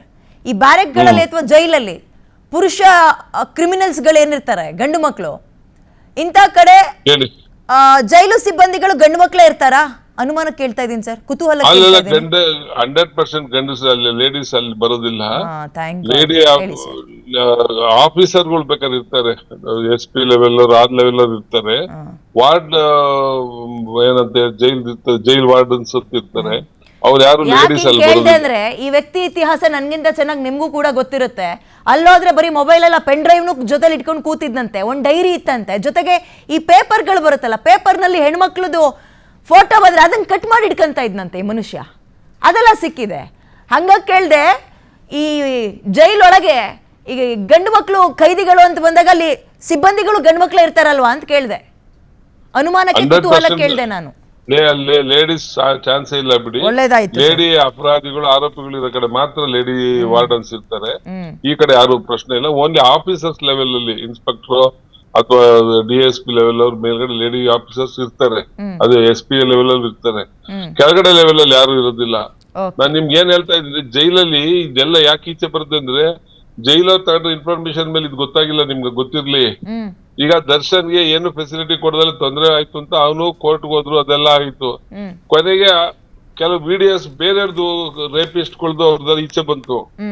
ಅದನ್ನ ದರ್ಶನ್ ಕಡೆಯವ್ರು ಮಾಡ್ಸಿದ್ರು ಅಂತ ಅಲಿಗೇಷನ್ ಆಗಿ ದರ್ಶನ್ ವೈಫ್ ನೆಲ್ಲ ಇಂಟ್ರಾಗೇಟ್ ಮಾಡಕ್ ಪ್ರಯತ್ನ ಮಾಡಿದ್ರು. ಅವಾಗ ನಾನು ಅಬ್ಜೆಕ್ಟ್ ಮಾಡಿದೆ. ಯಾವುದೇ ಸತ್ಯತೆಗಳನ್ನ ಆಚೆ ತಂದ್ಬೋದು ಯಾರೇ ಇರ್ಲಿ, ಅವ್ರನ್ನ ಕ್ವಶನ್ ಮಾಡೋದ್ರಲ್ಲಿ ಮೀನಿಂಗ್ಲೆಸ್. ನೀವ್ ಏನ್ ತಪ್ಪಾಗಿದೆ ಅದ್ರ ಕಡೆ ಗಮನ ಕೊಡಿ. ಅದು ದರ್ಶನ್ ವೈಫ್ ತಂದ್ರೋ ಇನ್ನೊಬ್ ತಂದ್ರೋ ಪ್ರಶ್ನೆ ಇಲ್ಲ. ಸ್ಟಿಂಗ್ ಆಪರೇಷನ್ಸ್ ಅಂತ ಅದಕ್ಕೆ ಕರೆಯೋದು ಅದನ್ನ. ಆ ಸ್ಟಿಂಗ್ ಆಪರೇಷನ್ ಯಾರ್ ಬೇಕಾದ್ರೂ ಮಾಡ್ಬೋದು. ಸತ್ಯ ಅವರ ತರವಾಗಿ ಅವ್ರು ರಿಸ್ಕ್ ಮಾಡ್ಕೊಂಡು ಮಾಡಿರ್ತಾರೆ. ಇಲ್ಲಿ ಒಳಗಡೆ ಇನ್ನೊಂದೇ ಒಂದು ಪ್ರಶ್ನೆ ಮಧ್ಯದಲ್ಲಿ ಸೇರಿಸ್ಬಿಡ್ತೀನಿ ಸರ್ ನಿಮ್ಗೆ. ಮೊನ್ನೆ ಕ್ಷಮಿಸಿ, ಅದು ಇಡೀ ಕುಟುಂಬಕ್ಕೆ ಆಘಾತ, ಇಡೀ ರಾಜ್ಯಕ್ಕೂ ಆಘಾತ. ದೇವೇಗೌಡರ ಪತ್ನಿಯವರು ನಿಧನರಾಗಿದ್ದು. ಬಟ್ ಅನ್ಫಾರ್ಚುನೇಟ್ಲಿ ಈತ ಅವ್ರ ಮೊಮ್ಮಗ. ಹಂಗೆ ನೋಡೋದಾದ್ರೆ ಪೆರೋಲ್ ಮೇಲೆ ಹೊರಗೆ ಬರ್ತೀನಿ ಅಥವಾ ಒಂದು ಪರ್ಮಿಷನ್ ಕೊಡಿ ನಾನು ಹೊರಗೆ ಹೋಗ್ತೀನಿ ಅಂದ್ರೂ ಅದು ಆಗ್ಲಿಲ್ಲ. ವಿಡಿಯೋ ಮುಖಾಂತರ ಅವ್ರಿಗೆ ತೋರಿಸೋದು ಅಂತ ಪರ್ಮಿಷನ್ ಕೊಟ್ಟಂಗಾಯ್ತು.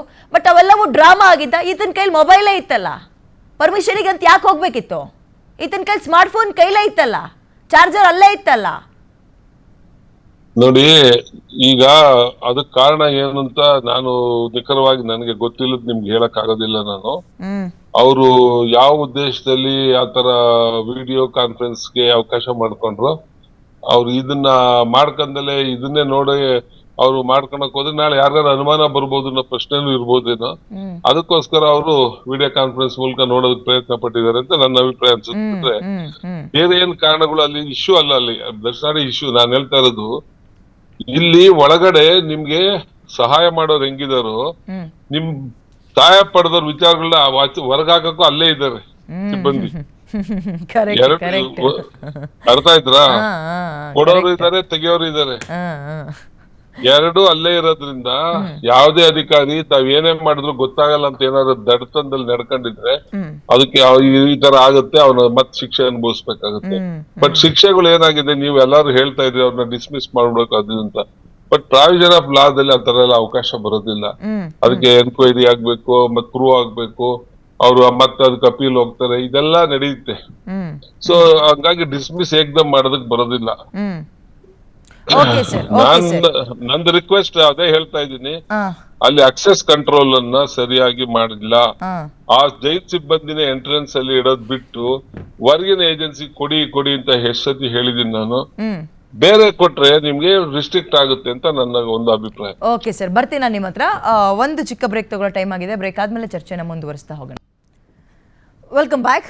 ಮೇಡಮ್, ಈ ಜೈಲಿನ ನಮ್ಮ ಕಾನ್ಸೆಪ್ಟ್ ಏನು ಅಂದರೆ ಮನ ಪರಿವರ್ತನೆ ಆಗುತ್ತೆ. ನಮ್ಮಲ್ಲಿ ಶಿಕ್ಷೆ ಅಂದರೆ ಏನು ಅಂದರೆ ಹೊಡೆಯೋದು ಬಡಿಯೋದು ಅಲ್ಲ. ಅವನಿಗೆ ಅವನೇ ಸರಿಯಾಗಬೇಕು, ನಾನು ಮಾಡಿದ ತಪ್ಪು ಅಂತ ಅನ್ನಿಸ್ಬೇಕು, ಆಮೇಲೆ ಹೊರಗೆ ಬರಬೇಕು ಅನ್ನೋದೇ ನಮ್ಮಲ್ಲಿರುವಂತಹ ಸಿಸ್ಟಮ್. ನಾವು ಅದಕ್ಕೆ ರೆಸ್ಪೆಕ್ಟ್ ಮಾಡಲೇಬೇಕು, ಏನು ಮಾಡೋಕ್ಕಾಗಲ್ಲ. ಬಟ್ ಇಲ್ಲಿ ಒಳಗೆ ಹೋಗಿ ಅಶ್ಲೀಲತೆನ ಇನ್ನೂ ಮುಂದುವರಿಸ್ತೀಯ, ತನ್ನ ಚಟವನ್ನ ಚಾಳಿನ ಮುಂದುವರಿಸ್ತೀಯ ಅಂದರೆ ಇದು ಏನು ಅನ್ಸುತ್ತೆ ನಿಮಗೆ? ಏನು ಮೆಸೇಜ್ ಕೊಟ್ಟಂಗಾಗುತ್ತೆ? ಮೊದಲನೇದು ನೀವು ಆಗಲೇ ಹೇಳಿದ ಕರೆಕ್ಟು. ನಮ್ಮ ಸಿಸ್ಟಮ್ ಒಳಗಡೆ ಸರಿ ಇದೆಯೋ ಇಲ್ವೋ ಅಂತ ನೋಡೋದು, ಅದು ಆಪರೇಷನಲ್ ಸೈಡು. ಬಟ್ ವ್ಯಕ್ತಿಗತವಾಗಿ ನೋಡಬೇಕು ಅಂತಂದರೆ ಅವರ ಒಂದು ಪರ್ಸ್ನಾಲಿಟಿ, ನಾನು ವಿಜುವಲ್ಸ್ ನೋಡ್ತಾ ಇದ್ದೆ, ತುಂಬ ಟ್ರಿಮ್ ಆಗಿದ್ದಾರೆ, ಹೇರ್ ಕಟ್ಟು ಮತ್ತು ಅವ್ರ ದಾಡಿ ಗಿಡಿ ಎಲ್ಲ ನೀಟಾಗಿದೆ. ಅಲ್ಲಿ ಇವನೊಬ್ಬ ಕ್ರಿಮಿನಲ್ಲ, ಇವನೊಬ್ಬ ರೇಪಿಸ್ಟ್ ಅಂತ ಪ್ರೂವ್ ಆಗಿದ್ಯಾ, ಇವನು ನಿಜವಾಗಿಯೂ ಜೈಲಿನೊಳಗಿದಾನಾ ಅಂತ ಅನುಮಾನ ಇದೆ ನಿಮ್ಗೆ? ಅಂತ ಅನುಮಾನ ಬರುತ್ತೆ. ಬಿಕಾಸ್ ಈ ಫೋಟೋ ನೋಡಿನಾ, ಈ ವಿಡಿಯೋ ನೋಡಿದ್ಮೇಲೆ ಅಲ್ಲ, ಇನ್ನೊಂದು ಬಂತಲ್ಲ ಅವರು ಜೀಪಿಂದ ಹಿಡಿಯೋದು, ಆ ಒಂದು ವಿಡಿಯೋ. ಸೊ ಇವರ ಮನಸ್ಥಿತಿ ಒಂದು ನಾವು ಯೋಚನೆ ಮಾಡಬೇಕು ಮೇಡಮ್. ಅದೊಂದು ಜೈಲು, 4 ಗೋಡೆ ಮಧ್ಯ ಇರ್ತಾರೆ, ತುಂಬ ಲೋನ್ಲಿನೆಸ್ ಇರುತ್ತೆ. ಆ ಲೋನ್ಲಿನೆಸ್ ಒಳಗಾಗಿ ಒಬ್ಬ ವ್ಯಕ್ತಿ ಸರಿನೂ ಹೋಗ್ಬೋದು, ನಾನು ಇಲ್ಲಿ ಇರಬಾರ್ದು ಅಂತ, ಇನ್ನೊಬ್ರು ಏನಾದರೂ ಮಾಡಿ ಇಲ್ಲಿಂದ ಎಸ್ಕೇಪ್ ಆಗಬೇಕು ಅಂತಲೂ ಒಂದು ಮನಸ್ಥಿತಿ ಇರ್ಬೋದು. ಮೂರನೇದು, ಈ ಒಂದು ಟೈಮ್ನ ನಾನು ಚೆನ್ನಾಗಿ ಬಳಸಿ let me become a better person. 3 ಥರನೂ ನಮ್ಮ ಮನಸ್ಥಿತಿ ಅದನ್ನು ಬೆಳೆಸೋದು ನಮ್ಮ ಒಳಗಡೆನೇ ಇರುತ್ತೆ. ಆಗಲೇ ಎಲ್ಲರೂ ಹೇಳ್ತಾ ಇದ್ರು, ಇವ್ರು ಹೇಳಿದ್ರು ಅವರು ಒಂದು ಒಳ್ಳೆ ಫ್ಯಾಮ್ಲಿಯಿಂದ ಬಂದಿರೋದು, ಇಷ್ಟೊಂದು ಇನ್ಫ್ಲೂಯೆನ್ಸ್ ಇದೆ ಅಂತ. ಏನೇ ಇನ್ಫ್ಲೂಯೆನ್ಸ್ ಆದರೂ ಕೊನೆಗೆ ನನ್ನ ಪರ್ಸ್ನಾಲಿಟಿ ಅಥವಾ ನನ್ನ ಆ್ಯಕ್ಷನ್, ರಿಯಾಕ್ಷನ್, ಬಿಹೇವಿಯರ್ ಎಲ್ಲ ನನ್ನ ಕೈಯಲ್ಲಿರುತ್ತೆ. ನಾನು ಅದು ಸಂಬಂಧಪಟ್ಟಿದ್ದಲ್ಲ. ನಾನು ಹೈಫೈ ಫ್ಯಾಮಿಲಿಯಿಂದ ಬಂದಿದ್ದೀನಿ, ಸುಸಂಸ್ಕೃತ ಫ್ಯಾಮಿಲಿಯಿಂದ ಬಂದಿದ್ದೀನಿ ಅಂದಾಗ ಆ ಮನೆ ಒಳಗಿರೋರೆಲ್ಲ ಹಂಗೆ ಇರಬೇಕು ಅಂದ್ಕೊಳ್ಳೋದು ನಮ್ಗೆ ದೊಡ್ಡ ಮೂರ್ಖತನ ಇಲ್ಲ. ಹಾಗೆಲ್ಲ ಹೌದು, ಮೂರ್ಖತನ ನಾವು ಹಾಗೆ ಅನ್ಕೊಂಡ್ರೆ. ಫ್ಯಾಮಿಲೀಸ್ ಹೇಗೆ ಇದ್ರು. ನನಗೆ ಇದ್ರ ಜೊತೆಗೆ ಇನ್ನೊಂದೇ ಒಂದು ಪ್ರಶ್ನೆ ಹಾಕ್ಬಿಡ್ತೀನಿ. ಅಪರಾಧ ಸಾಬೀತಾಗಿದೆ, ಈತ ಜೈಲ್ ಒಳಗಿದ್ದಾನೆ, ಈತ ಇಂಥ ಐಭೋಗದ ಜೀವನ ನಡೆಸಬೇಕಾದ್ರೆ ಈತನಿಂದ ಸಫರ್ ಪಟ್ಟಿರೋ ಹೆಣ್ಮಕ್ಳು ಇದನ್ನೆಲ್ಲ ನೋಡಿದಾಗ ಆ ಸಂತ್ರಸ್ತೆಯರ ಮನಸ್ಥಿತಿ ಏನಾಗುತ್ತೆ? ನಿಜ ಆಕ್ಚುಲಿ ನಾನು ಅದನ್ನೇ ಯೋಚನೆ ಮಾಡ್ತಾ ಇದ್ದೆ. ಈ ತರ ಎಲ್ಲ ನೋಡಿದಾಗ ಇನ್ ಕೇಸ್ ಅಂಥವ್ರು ನನಗೆ ಅಂದರೆ ಯಾರು ಸಂತ್ರಸ್ತರಿರ್ತಾರೋ ಅವರೇನಾದರೂ ಕೌನ್ಸಿಲಿಂಗ್ ಬಂದರೆ ಬಹುಶಃ ಮೊದಲನೇ ಸೆಂಟೆನ್ಸ್ ಅವ್ರು ಹೇಳೋದು, ನನಗೆ ನನ್ನ ಜೀವನದ ಮೇಲೆ ತುಂಬ ಭಯ ಇದೆ ಅಂತಲೇ ಹೇಳ್ತಾರೆ. ಬಿಕಾಸ್ ಇವ್ರು ಹೊರಗೆ ಬಂದರೆ ಒಳಗೇನೆ ಅಷ್ಟು ಆ ಒಂದು ಕಂಫರ್ಟಲ್ಲಿ ಇದ್ದಾರೆ, ಹೊರಗೆ ಬಂದ ಮೇಲೆ ಅವ್ರಿಗೆ ಇರೋ ಒಂದು ಇನ್ಫ್ಲೂಯೆನ್ಸ್ ಇರ್ಬೋದು ಅಥವಾ ಅವ್ರಿಗೆ ಇಲ್ದಲೇ ಇರೋ ಭಯ ಇರ್ಬೋದು, ಇನ್ನಷ್ಟು ಕ್ರೈಮ್ಗೆ ಅದು ಅಡಿ ಮಾಡಿಕೊಡುತ್ತೆ. ಈ ಸಂತ್ರಸ್ತರಿಗೆ ಮತ್ತೆ ಎಲ್ಲಿ ಇವ್ರು ಬಂದು ಕಾಟ ಕೊಡ್ತಾರೆ ಅಥವಾ ಮತ್ತೆ ಇವರ ಹಿಂದೆ ಅವರು ಒಂದು ಹೇಳ್ತಾರಲ್ಲ ಹೊಗೆ ಮತ್ತೆ ಬೆಂಕಿ ಅಂತ, ಆ ರೀತಿ ಬೆಂಕಿ ಇಲ್ದೆ ಹೊಗೆ ಆಡಲ್ಲ ಅಂತ, ಆ ರೀತಿ ಆ ಹೊಗೆನೆ ಇವಾಗ ನೋಡ್ತಾ ಇರೋದು. ಹೊರಗೆ ಬಂದ್ಮೇಲೆ ಕೆಂಡ ಅವರು ನಮ್ಮ ಆಕೆ ಅಷ್ಟೇ ಅಲ್ಲ, ಸಂತ್ರಸ್ತರು ಇವಾಗ ಒಂದು ಕೌಂಟ್ ಇದೆ. ಇಂಥವ್ರು ಹೊರಗೆ ಬಂದಮೇಲೆ ಆ ಕೌಂಟ್ ಹೆಚ್ಚಿಗೆ ಆಗ್ತಾ ಹೋಗುತ್ತೆ, ರಿಹ್ಯಾಬಿಲಿಟೇಷನ್ ಆಗ್ದಲೇ ಹೋದರೆ ಮೇಡಮ್. ಇಂಥವ್ರನ್ನ ಸ್ಪೆಷಲ್ ಆಗಿ ಇವರೇನೋ ಒಂದು ನೀವು ಹೇಳಿದ್ರಲ್ಲ ಹೋಮ್ ಸ್ಟೇ ಥರ ಮಾಡಿದ್ದಾರೆ ಅಂತ ಪ್ರಿಸನ್ ಒಳಗಡೆ, ಆ ಥರ ಮಾಡಿದ್ರು ಇಂಥವ್ರಿಗೆ ಬೇರೆ ರೀತಿನೇ ಅವರು ರಿಹ್ಯಾಬಿಲಿಟೇಟ್ ಮಾಡಬೇಕು. ಬರೀ ಶಿಕ್ಷೆ ಕೊಟ್ಟರೆ ಸಾಲದು, ಶಿಕ್ಷೆ ಜೊತೆಗೆ ಅವ್ರು ಯಾವ ರೀತಿ ಜೀವನನ ನಡೆಸಬೇಕು ಅನ್ನೋ ಶಿಕ್ಷಣ ಸಹ ಕೊಡಬೇಕು ಒಳಗಡೆ. ಇಲ್ಲ ಅಂತಂದರೆ ಹೊರಗಡೆ ಇರೋ ಸಂತ್ರಸ್ತರು ಆಗ್ದಲೇ ಇದ್ದವರು ಎಲ್ಲರದು ಒಂದು ರಿಸ್ಕ್ ಫ್ಯಾಕ್ಟರ್ ಹೆಚ್ಚಿಗೆ ಆಗುತ್ತೆ. ಸೊಸೈಟಿನಲ್ಲಿ ಇವ್ರು ವಾಪಸ್ ಬರೋಕ್ಕಿಂತಲೂ ಮುಂಚೆ ಗೌರ್ಮೆಂಟ್ ಏನು ಅಂತಂದರೆ ರಿಸ್ಕ್ ಮ್ಯಾನೇಜ್ಮೆಂಟ್ ಅಸೆಸ್ಮೆಂಟ್ ಮಾಡಲೇಬೇಕು ಇಂಥ ಪ್ರಿಸನರ್ಸ್ಗೆ. ಇವ್ರು ಹೊರಗೆ ಬಂದ ಮೇಲೆ ಇವರಿಂದ ಇನ್ನಷ್ಟು ತೊಂದರೆಗಳು ಬರಬಾರ್ದು. ಮತ್ತು ಪ್ರಿಸನ್ ಒಳಗಿದ್ದಾಗಲೂ ಅಷ್ಟೇ ಮೇಡಮ್, ಈ ಥರ ಫೋನ್ ಇದೆ ಅಂತಂದರೆ ಯಾರಿಗೆ ಬೇಕಿರೋ ಕಾಂಟ್ಯಾಕ್ಟ್ ಮಾಡಿರ್ತಾರೆ, ಸಂತ್ರಸ್ತರಿಗೂ ಮಾಡಿರ್ಬೋದು, ಅವ್ರಿಗೂ ಬೆದರಿಕೆ ಹಾಕಿರ್ಬೋದು. ವಿಜಿಲೆನ್ಸ್ನ ಮೇಂಟೈನ್ ಮಾಡಬೇಕು, ಸೂಪರ್ವಿಷನ್ ಇರಬೇಕು. ಈ ಥರ ಯಾರಾದರೂ ಸಂತ್ರಸ್ತರಿದ್ದರೆ ಅವರು ಭಯ ಪಡೋವಂಥದ್ದಿಲ್ಲ. ಅವರು ಹೊರಗೆ ಬಂದುಬಿಟ್ಟು ಈ ಥರ ನನಗೆ ಕಾಲ್ ಬಂದಿದೆ, ನನಗೊಂದು ಲೈಫ್ ಥ್ರೆಟ್ ಆಗಿದೆ ಅಂತ ಅಧಿಕಾರಿಗಳ ಹತ್ರ ಹೋಗ್ಬಿಟ್ಟು ಹೇಳ್ಕೊಬಹುದು. ಇಲ್ಲ ಅಂತಂದರೆ ಯಾವುದಾದ್ರೂ ಒಂದು ಮಹಿಳಾ ಪೊಲೀಸ್ ಠಾಣೆ ಇರುತ್ತೆ, ಅಂಥ ಕಡೆ ಆದರೂ ಹೋಗ್ಬಿಟ್ಟು ಹೇಳ್ಕೊಂಡ್ರೆ ಅವ್ರಿಗೆ ಸ್ವಲ್ಪ ಲೈಫ್ ಪ್ರೊಟೆಕ್ಷನ್ ಸಿಗುತ್ತೆ. ಎಸ್, ಬರ್ತೀನಿ. ಕುಮಾರ್ ಅವರೇ, ನಾನಿಲ್ಲಿ ಪರ್ಟಿಕ್ಯುಲರ್ ಆಗಿ ನಿಮ್ಮ ಹತ್ರ ದರ್ಶನ್ ಕೇಸ್, ಪ್ರಜ್ವಲ್ ಕೇಸ್ ಅಂತ ಮಾತಾಡಲ್ಲ, ಬಿಕಾಸ್ ಅಧಿಕಾರದಲ್ಲಿರೋದು ಕಾಂಗ್ರೆಸ್ ಪಕ್ಷ, ಹಾಗಾಗಿ ಪ್ರಶ್ನೆಗಳನ್ನು ನೇರವಾಗಿ ನಿಮಗೆ ಹಾಕಬೇಕಾಗುತ್ತೆ. ಕಲಬುರಗಿಯಲ್ಲಿ ಇಬ್ರು ಖೈದಿಗಳು ಎಸ್ಕೇಪ್ ಆಗ್ತಾರೆ, ಅಲ್ಲೂ ಕೂಡ ಯೂನಿಫಾರ್ಮ್ ಇರಲಿಲ್ಲ. ಪರಪ್ಪನ ಅಗ್ರಹಾರದಲ್ಲೂ ಲಾಡ್ಜ್ ಮಾಡ್ಕೊಂಡಿದ್ದಾರೆ. ಬಿಜೆಪಿ ಅವರು ಮಾತೆತ್ತಿದ್ರೆ ಇವರು ಗೃಹ ಮಂತ್ರಿ ಅಲ್ಲ, RSS ಮಂತ್ರಿ. ಬೆಳಗಾದ್ರೆ ಸಾಕು RSS ನಲ್ಲಿ ಏನಾಗ್ತಾ ಇದೆ, RSS ನಲ್ಲಿ ಆಪರೇಷನ್ ಮಾಡ್ತೀನಿ, RSS ನ ಹಿಂಗ್ ಮಾಡ್ತೀನಿ, ಇದ್ರಲ್ಲೇ ಪ್ರಿಯಾಂಕ್ ಖರ್ಗೆ ಮುಳುಗೋಗ್ಬಿಟ್ರೆ ಗೃಹ ಇಲಾಖೆನ ಹೆಂಗ್ ನಿಭಾಯಿಸ್ತಾರೆ? ಗೃಹ ಇಲಾಖೆ ಫೇಲ್ಯೂರ್ ಅಲ್ವಾ ಇದು? ಗೃಹ ಇಲಾಖೆಯ ಮಂತ್ರಿ ಆಗಕ್ಕೆ ಅವ್ರು ಲಾಯಕ್ಕಿದಾರಾ ಅಂತ ಪ್ರಶ್ನೆ ಕೇಳ್ತಾರೆ. ಉತ್ತರ ಏನು ಕೊಡ್ತೀರಿ ಮೇಡಮ್? ಬಿಜೆಪಿಯವರು ಅಧಿಕಾರದಲ್ಲಿದ್ದ ಕಾಲದಲ್ಲೂ ಕೂಡ ಇಂಥ ಘಟನೆಗಳು ನಡೆದಿರೋದು ಅದಕ್ಕೆ ಉದಾಹರಣೆ ನೀವು ಮುಂದುವರಿಸ್ತೀರಾ? ನಾನು ಮುಂದುವರಿಸ್ತೀನಿ. ಅವ್ರು ಹೇಳಕ್ ಮುಂಚೆ ತಾವು ಅರಗ ಜ್ಞಾನೇಂದ್ರ ಆಗಿರ್ಬೋದು, ಮತ್ತೊಬ್ಬರಾಗಿರ್ಬೋದು, ಅವರು ಗೃಹ ಮಂತ್ರಿಗಳಾಗಿದ್ದಾಗ ಏನೇನು ನಡೀತು, ಹೇಗೆ ನಡೀತು ಅದನ್ನ ನಮ್ಗೆ ಗೊತ್ತಿದೆ ಎಲ್ಲವೂ, ಆ ಡೇಟ್ ಸಮೇತ ಹೆಸರು ಸಮೇತ.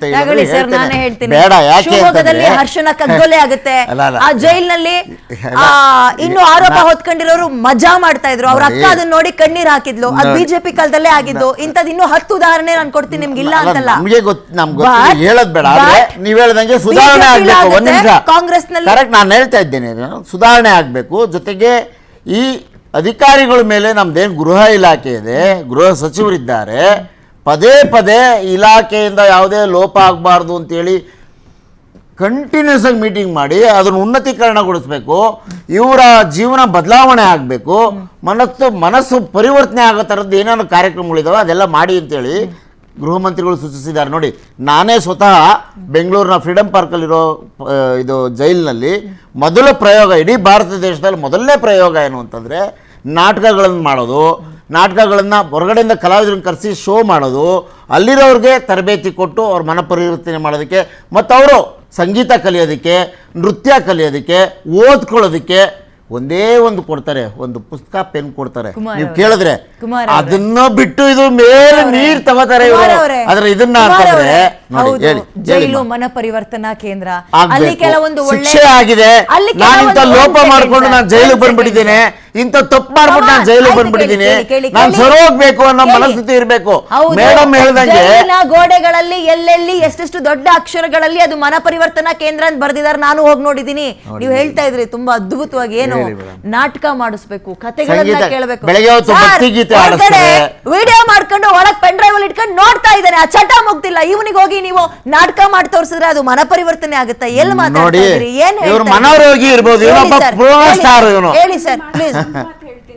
ಈ ತರ ಪ್ರೋಗ್ರಾಮ್ ಎಲ್ಲ ಯಾರಿಗೆ ಅಂತಂದ್ರೆ ಅವ್ರು ಆರ್ಥಿಕವಾಗಿ ಅಷ್ಟು ಸ್ಟ್ರಾಂಗ್ ಇರಲ್ಲ ಅಂತವ್ರಿಗೆ ಒಂದು ಜೀವನ ಕಟ್ಕೊಳಕ್ಕೆ ಒಂದು ದಾರಿ. ಬಟ್ ಇವ್ರಿಗೆ ಎಲ್ಲ ಇರೋದ್ರಿಂದ ಇವರ ಮನ ಪರಿವರ್ತನೆ ಇದರಿಂದ ಆಗೋದಿಲ್ಲ. ಇದೇ ಪ್ರಶ್ನೆನ ಡಾಕ್ಟರ್ಗೆ ಇನ್ನೊಂದ್ಸಲ ಹಾಕ್ತೀನಿ.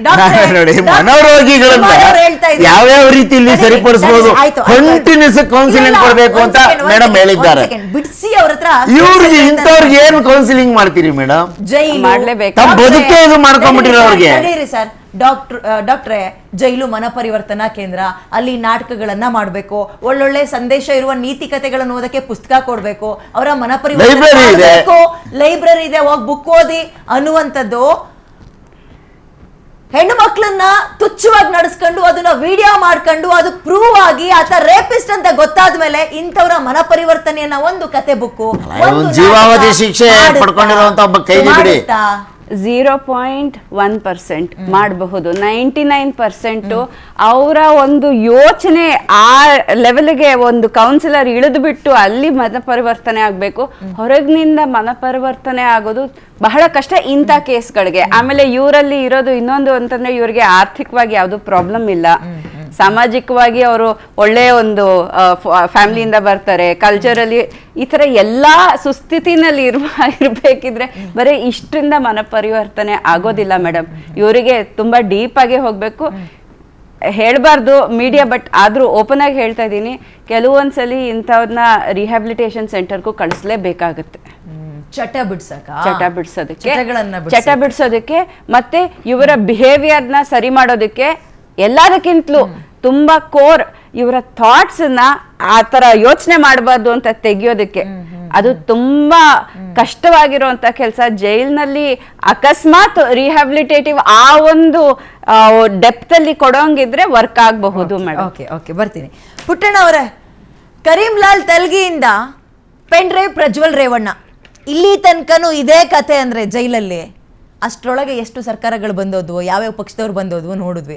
ಹಂಗಾದ್ರೆ ನಮ್ಮ ಕರ್ನಾಟಕದಲ್ಲಿ ಜೈಲು ವ್ಯವಸ್ಥೆ ಸುಧಾರಣೆ ಆಗಕ್ಕೆ ಸಾಧ್ಯನೇ ಇಲ್ಲ. ಯಾರೇ ಗೃಹ ಮಂತ್ರಿ ಆಗಲಿ, ಯಾರೇ ದೊಡ್ಡ ಖಡಕ್ ಆಫೀಸರ್ ಬರಲಿ, ಇದ್ರ ಹಣೆ ಬರನೇ ಇಷ್ಟ. ಮೇಡಮ್, ಖಡಕ್ ಆಫೀಸರು, ಖಡಕ್ ಗೃಹ ಮಂತ್ರಿ ಅನ್ನೋದು ಈ ದೇಶದಲ್ಲಿ ಹುಟ್ಟಿಲ್ಲ ಅಂತಿಲ್ಲ, ಹುಟ್ಟಿದ್ದಾರೆ. ಬಟ್ ಎಲ್ಲರೂ ಎಲ್ಲೋ ಒಂದು ಕಡೆ ಶಾಮೀಲಾಗಿದ್ದಾರೆ. ಈ ಶಾಮೀಲಾಗೋದನ್ನು ಎಲ್ಲಿವರೆಗೂ ನಿಲ್ಲಿಸಲ್ವೋ ಅಲ್ಲಿವರೆಗೂ ಈ ಮನಪರಿವರ್ತನೆ, ಮೇಡಮ್ ಹೇಳ್ದಾಗೆ ಅವನು ತುಂಬ ಪ್ರಬಲರಿದ್ದಾಗ ಅವ್ರಿಗೆ ಮನಪರಿವರ್ತನೆ ಮಾಡೋಕ್ಕೆ ಆಗೋದಿಲ್ಲ. ಮತ್ತು ನಮ್ಮ ಕಾಂಗ್ರೆಸ್ ವಕ್ತಾರು ಹೇಳ್ತಾರೆ, ನಾನು ನಾಟಕ ಮಾಡಿದ್ದೆ, ಅದನ್ನು ಮಾಡಿದ್ದೆ, ಇದು ಮಾಡಿದ್ದೆ. ಅದೆಲ್ಲ ಸಾಮಾನ್ಯ ಕೈದಿಗಳಿಗೆ ಓಕೆ, ಅವ್ರಿಗೆ ಮನಸ್ಸು ಬದಲಾವಣೆ ಆಗುತ್ತೆ. ಬಟ್ ಇವರು ಹುಟ್ಟುತ್ತಾನೆ ಕ್ರಿಮಿನಲ್ಗಳು, ಆ ಥರ ಇವ್ರ ಪರಿವರ್ತನೆ ಇದೆಯಲ್ಲ, ಇವರು ಸಿದ್ಧಾಂತನೇ ಬೇರೆ ಥರ ಇದೆ. ಈ ಸಿದ್ಧಾಂತನ ಯಾವುದೇ ಕಾರಣಕ್ಕೂ ಇವ್ರ ಪರಿವರ್ತನೆ ಆಗೋದಿಲ್ಲ. ಇವ್ರನ್ನೆಲ್ಲ 4 ಜನ ವಾಸ ಮಾಡದೇ ಇರೋಂಥ ಜಾಗದಲ್ಲಿ ಕೂಡಾಕ್ಬೇಕು. ಹೆಜ್ಜೆ ಹೆಜ್ಜೆಗೂ ಅವ್ರಿಗೆ ಯಾರು ಇಲ್ದಲೇ ಇರೋ ಕಡೆ ಒಂದೆರಡು ಮೊಬೈಲು, ಲ್ಯಾಪ್ಟಾಪ್ ಕೊಡಬಾರ್ದು ಮೇಡಮ್. ನಿಮ್ ಕಾಲಾಪಾನಿ ಅಂತ ಜೈಲ್ಗಳಿಗೆ ಹಿಂದೆ ನಮ್ಮ ಸ್ವತಂತ್ರ ಹೋರಾಟಗಾರರಿಗೆ ಬ್ರಿಟಿಷ್ನವರು ಏನು ಟಾರ್ಚರ್ ಕೊಡ್ತಾ ಇರೋ, ಅವ್ರ ದೇಶಕ್ಕೋಸ್ಕರ ಹೋರಾಡೋದಕ್ಕೆ ಟಾರ್ಚರ್ ಕೊಡ್ತಾ ಇರೋ ಇಂಥ ನೀಚ ನನ್ನ ಮಕ್ಕಳಿಗೆ ನಾನು ಹೇಳ್ತೀನಿ ಮೇಡಮ್, ಬೇಜಾರು ಮಾಡ್ಕೊಂಬಾರ್ದು. ಅಂಥ ಒಂದು ಕತ್ಲೆ ಕೋಣೆನಲ್ಲಿ ಹಗಲು ರಾತ್ರಿ ಅನ್ನೋದು ಗೊತ್ತಾಗಬಾರ್ದು ಇವ್ರಿಗೆ. ಯಾವಾಗ ಬೆಳಗಾಗತ್ತೆ, ಯಾವ ವಾರ ಅನ್ನೋದು ಗೊತ್ತಾಗಬಾರ್ದು. ಆ ಥರ ಒಂದು ಟ್ರೀಟ್ಮೆಂಟ್ ಕೊಡಬೇಕು ಇವ್ರಿಗೆ. ಈ ಮೊಬೈಲು, ಪೆನ್ ಡ್ರೈವ್ ಏನು ಸಪ್ಲೈ ಮಾಡ್ತಾರೆ, ಹಂಗೆ ಆವಾಗಲೇ ನಮ್ಮ ಲೋಕೇಶ್ ಅವ್ರು ಹೇಳಿದ್ರು ಅದು ಏಕಾಏಕಿ ಬರೋದಿಲ್ಲ ಅಂತ. ಕಾನೂನು ತಗೊಂಬನ್ನಿ ಸ್ವಾಮಿ, ಕಾನೂನು ತಗೊಂಬಂದು ಅವನ ಕುಟುಂಬದಿಂದ, ಅವನ ಕುಟುಂಬಕ್ಕೆ ಅದು ಕಷ್ಟ ಏನು ಅನ್ನೋದು ಗೊತ್ತಾಗಬೇಕು. ಆ ಹೆಣ್ಮಕ್ಳ ಕಷ್ಟ ಏನು ಅನ್ನೋದನ್ನ ಅಧಿಕಾರಿಗಳಿಗೆ ಗೊತ್ತಾಗಬೇಕು. ಅಲ್ಲಿವರೆಗೂ ಇದು ಯಾವುದು ಬದಲಾವಣೆ ಆಗೋದಿಲ್ಲ ಮೇಡಮ್. ಬರ್ತೀನಿ. ಲೋಕೇಶ್ ಅವರೇ ನೋಡಿ ಸರ್, ಈ ಜೈಲಿನಲ್ಲಿ ಅವ್ಯವಸ್ಥೆ ಅಂತ ನಾವು ತಿಂಗಳಿಗೆ 1-2 ಸಲ ಸುದ್ದಿ ಓದ್ ನಮಗೆ ಬೇಜಾರಾಗಿ ಹೋಗ್ಬಿಟ್ಟಿದೆ. ಬಟ್ ಹಂಗನ್ಕೊಂಡು ಜೈಲು ಅಷ್ಟೊಂದು ತಸಾರನ ಹಂಗೂ ಹೇಳೋಕ್ಕಾಗಲ್ಲ. ಇವತ್ತಿಗೂ ದುಡ್ಡಿಲ್ದಲೆ ಈ ಕೊಲೆ ಮಾಡಿಯೋ, ದರೋಡೆ ಮಾಡಿಯೋ ಅಲ್ಲಿ ಹೋಗಿ ಪ್ರೂವ್ ಆಯಿತು, ಅವನು ಜೈಲು ಶಿಕ್ಷೆ ಅನುಭವಿಸ್ತಾ ಇದ್ದಾನೆ ಅಂದರೆ ಅವನಂತ ನರ್ಕ ನೋಡ್ತಾ ಇರೋನು ಇನ್ನೊಬ್ಬ ಇಲ್ಲ. 100 ಜನ ಬಳಸಿರೋ ಬಾತ್ರೂಮ್ನ ದಿನ ಉಚ್ಕೊಂಡು ಕೂರ್ತಾರೆ. ಯಾವೊಂದೋ ಕಾಲು ಹೊತ್ಬೇಕಲ್ಲಿ, ಪಡಬಾರ್ದು ಕಷ್ಟವನ್ನ ಪಡ್ತಾ ಇದ್ದಾರೆ. ಜೈಲು ಅಷ್ಟೊಂದು ಸುಲಭ ಇಲ್ಲ. ಯಾರಿಗೆ? ಹಣ ಇಲ್ಲದವರಿಗೆ. ಹಣ ಇದ್ದವರಿಗೆ ಈ ವ್ಯವಸ್ಥೆಯನ್ನ ಕಲ್ಪಿಸ್ಕೊಡ್ತಾ ಇದ್ದಾರಲ್ಲ, ಜೈಲು ಸಿಬ್ಬಂದಿಗಳು ಶಾಮೀಲಾಗಿದ್ದಾರಲ್ಲ. ಕ್ರಿಮಿನಲ್ಸ್ಗಳಿಗೆ ಸಪೋರ್ಟ್ ಮಾಡೋ ಇವ್ರುಗಳಿಗೆ ಜಸ್ಟ್ ಹೊರಗಾಕ್ದೆ ತಲೆದಂಡ ಮಾಡಿದೆ ಅಂದ್ರೆ ಅದು ಸರಿಯಾಗತ್ತಾ? ಕ್ರಿಮಿನಲ್ಸ್ಗಳಿಗೆ ಸಪೋರ್ಟ್ ಮಾಡೋ ಇಂಥ ಕ್ರಿಮಿನಲ್ಸ್ಗಳನ್ನ ಏನ್ ಮಾಡಬೇಕು ಹಾಗಾದ್ರೆ? ನೋಡಿ, ಈಗ ನೀವು ಎಲ್ಲರೂ ಪಾಪ ಕಾಳಜಿ ಇಟ್ಕೊಂಡು ಹೇಳ್ತಾ ಇದ್ದೀರಾ. ಯಾಕೆಂದ್ರೆ ಯಾರ್ಯಾರಿಗೂ ಆಗಿರೋ ಹೆಣ್ಮಕ್ಳಿಗೆ ಅನ್ಯಾಯದ ವಿಚಾರದಲ್ಲಿ ಇದೆಲ್ಲ ಆತನಿಗೆ ಪನಿಷ್ಮೆಂಟ್ ಆಗಿದೆ, ಈಗ ಈಗಲೂ ಇವನು ಇದೇ ತರದಲ್ಲಿದ್ದಾರೆ ಅನ್ನೋದು ಆಕ್ರೋಶ ನಿಮ್ಗಳಲ್ಲಿ ಕಾಣಿಸ್ತಾ ಇದೆ. ನಾನು ಒಪ್ಕೊಂತೀನಿ. ಯಾಕೆಂದ್ರೆ ಹೆಣ್ಮಕ್ಳು ಯಾರ ಮನೇಲೇ ಇರ್ಲಿ, ಎಲ್ಲಾರ್ಗು ಇದು ಕೋಪ ಬರುವಂತ ವಿಚಾರ ಆಗುತ್ತದು. ಪ್ರಾಬ್ಲಮ್ ಏನು ಹೇಳಿದೆ, ಕಾನೂನು ಚೌಕಟ್ಟಲ್ಲಿ ಏನ್ ಮಾಡೋದಕ್ಕೆ ಆಗಲ್ಲ ಅನ್ನೋದನ್ನ ನಾನು ಅವಾಗಲೇ ಹೇಳಿದೆ. ಅದನ್ನ ಮಾಡಬಾರ್ದು ಅಂತೆಲ್ಲ ಕಾನೂನು ತರಬಹುದು. ಯಾರು ಈ ತರದಲ್ಲಿ ಇನ್ವಾಲ್ವ್ ಆಗ್ತಾರೆ ಅಂತವ್ರಿಗೆ ಕ್ರಿಮಿನಲ್ ಕೇಸ್ ಅನ್ನ ರಿಜಿಸ್ಟರ್ ಮಾಡುವಂತದ್ದು, ಅಂತವ್ರಿಗೆ ಸೀರಿಯಸ್ ಆಗಿ ಈಗ ನೀಟ್ ಕೇಸ್ ಅಲ್ಲಿ ಗಲಾಟೆಯಾಗಿ ಈಗ ಕಾನೂನು ತಂದ್ರು ಮೊನ್ನೆ. ಅದೇ ರೀತಿ ಇಲ್ಲೂ ಸ್ಪೆಷಲ್ ಆಕ್ಟ್ ಅಲ್ಲಿ ಆ ತರದಲ್ಲಿ ಯಾರು ಸಪೋರ್ಟ್ ಮಾಡ್ತಾರೆ ಪೊಲೀಸ್ ಒಳಗಡೆ ಕೈದಿಗಳಿಗೆ ಅಂತವ್ರಿಗೆಲ್ಲ ಅವ್ರ ಮೇಲೆ 5-10 ವರ್ಷ ಪನಿಷ್ಮೆಂಟ್ ಆಗುವಂತ ಶಿಕ್ಷೆಗಳು ಇದಾವೆ ಅಂತ ಆಗಿ ಇನ್ವಾಲ್ವ್ ಆದಂತದ್ದು ನಿಮ್ಗೆ ಗೊತ್ತಾದಾಗ ಅವ್ರನ್ನ ಸಸ್ಪೆಂಡ್ ಮಾಡೋದು ಒಂದ್ ಕಡೆ, ಅದು ಕ್ರಿಮಿನಲ್ ಕೇಸಸ್ ಮಾಡಿ ಒಳಗಡೆ ಹಾಕ್ಬೇಕು ಅವ್ರಿಗೂನು. ಆ ಭಯ ಅಂತೂ ಬರ್ಲೇಬೇಕು ಈಗ, ಇಲ್ಲಾಂದ್ರೆ ಬೇರೆ ಆಪ್ಷನ್ ಇಲ್ಲ ನಿಮ್ಗೆ. ಅದು ಒಂದಂತೂ ಕಾನೂನನ್ನ ಇವರು ಹೊಸದಾಗಿ ತಂದು ಆ ಭಯನ ಇವ್ರ ಅಧಿಕಾರಿಗಳಲ್ಲಿ ಇಡಬೇಕಾಗಿದೆ. ಅದು ಯಾವ ಲೆವೆಲ್ ಅಧಿಕಾರಿ ಆದ್ರೂ ಒಂದ್ಸತಿ ಅದ್ರಲ್ಲಿ ಬಂತು ಹೆಸರು ಅಂದ ತಕ್ಷಣ ಅದ್ರಲ್ಲಿ ಇನ್ವಾಲ್ವ್ ಆಗಿದ್ರೆ ಈ ಶುಡ್ ಬಿ ಅರೆಸ್ಟೆಡ್. ಅವಾಗ್ಲೇನೆ ಈ ಭಯ ಬರೋದು.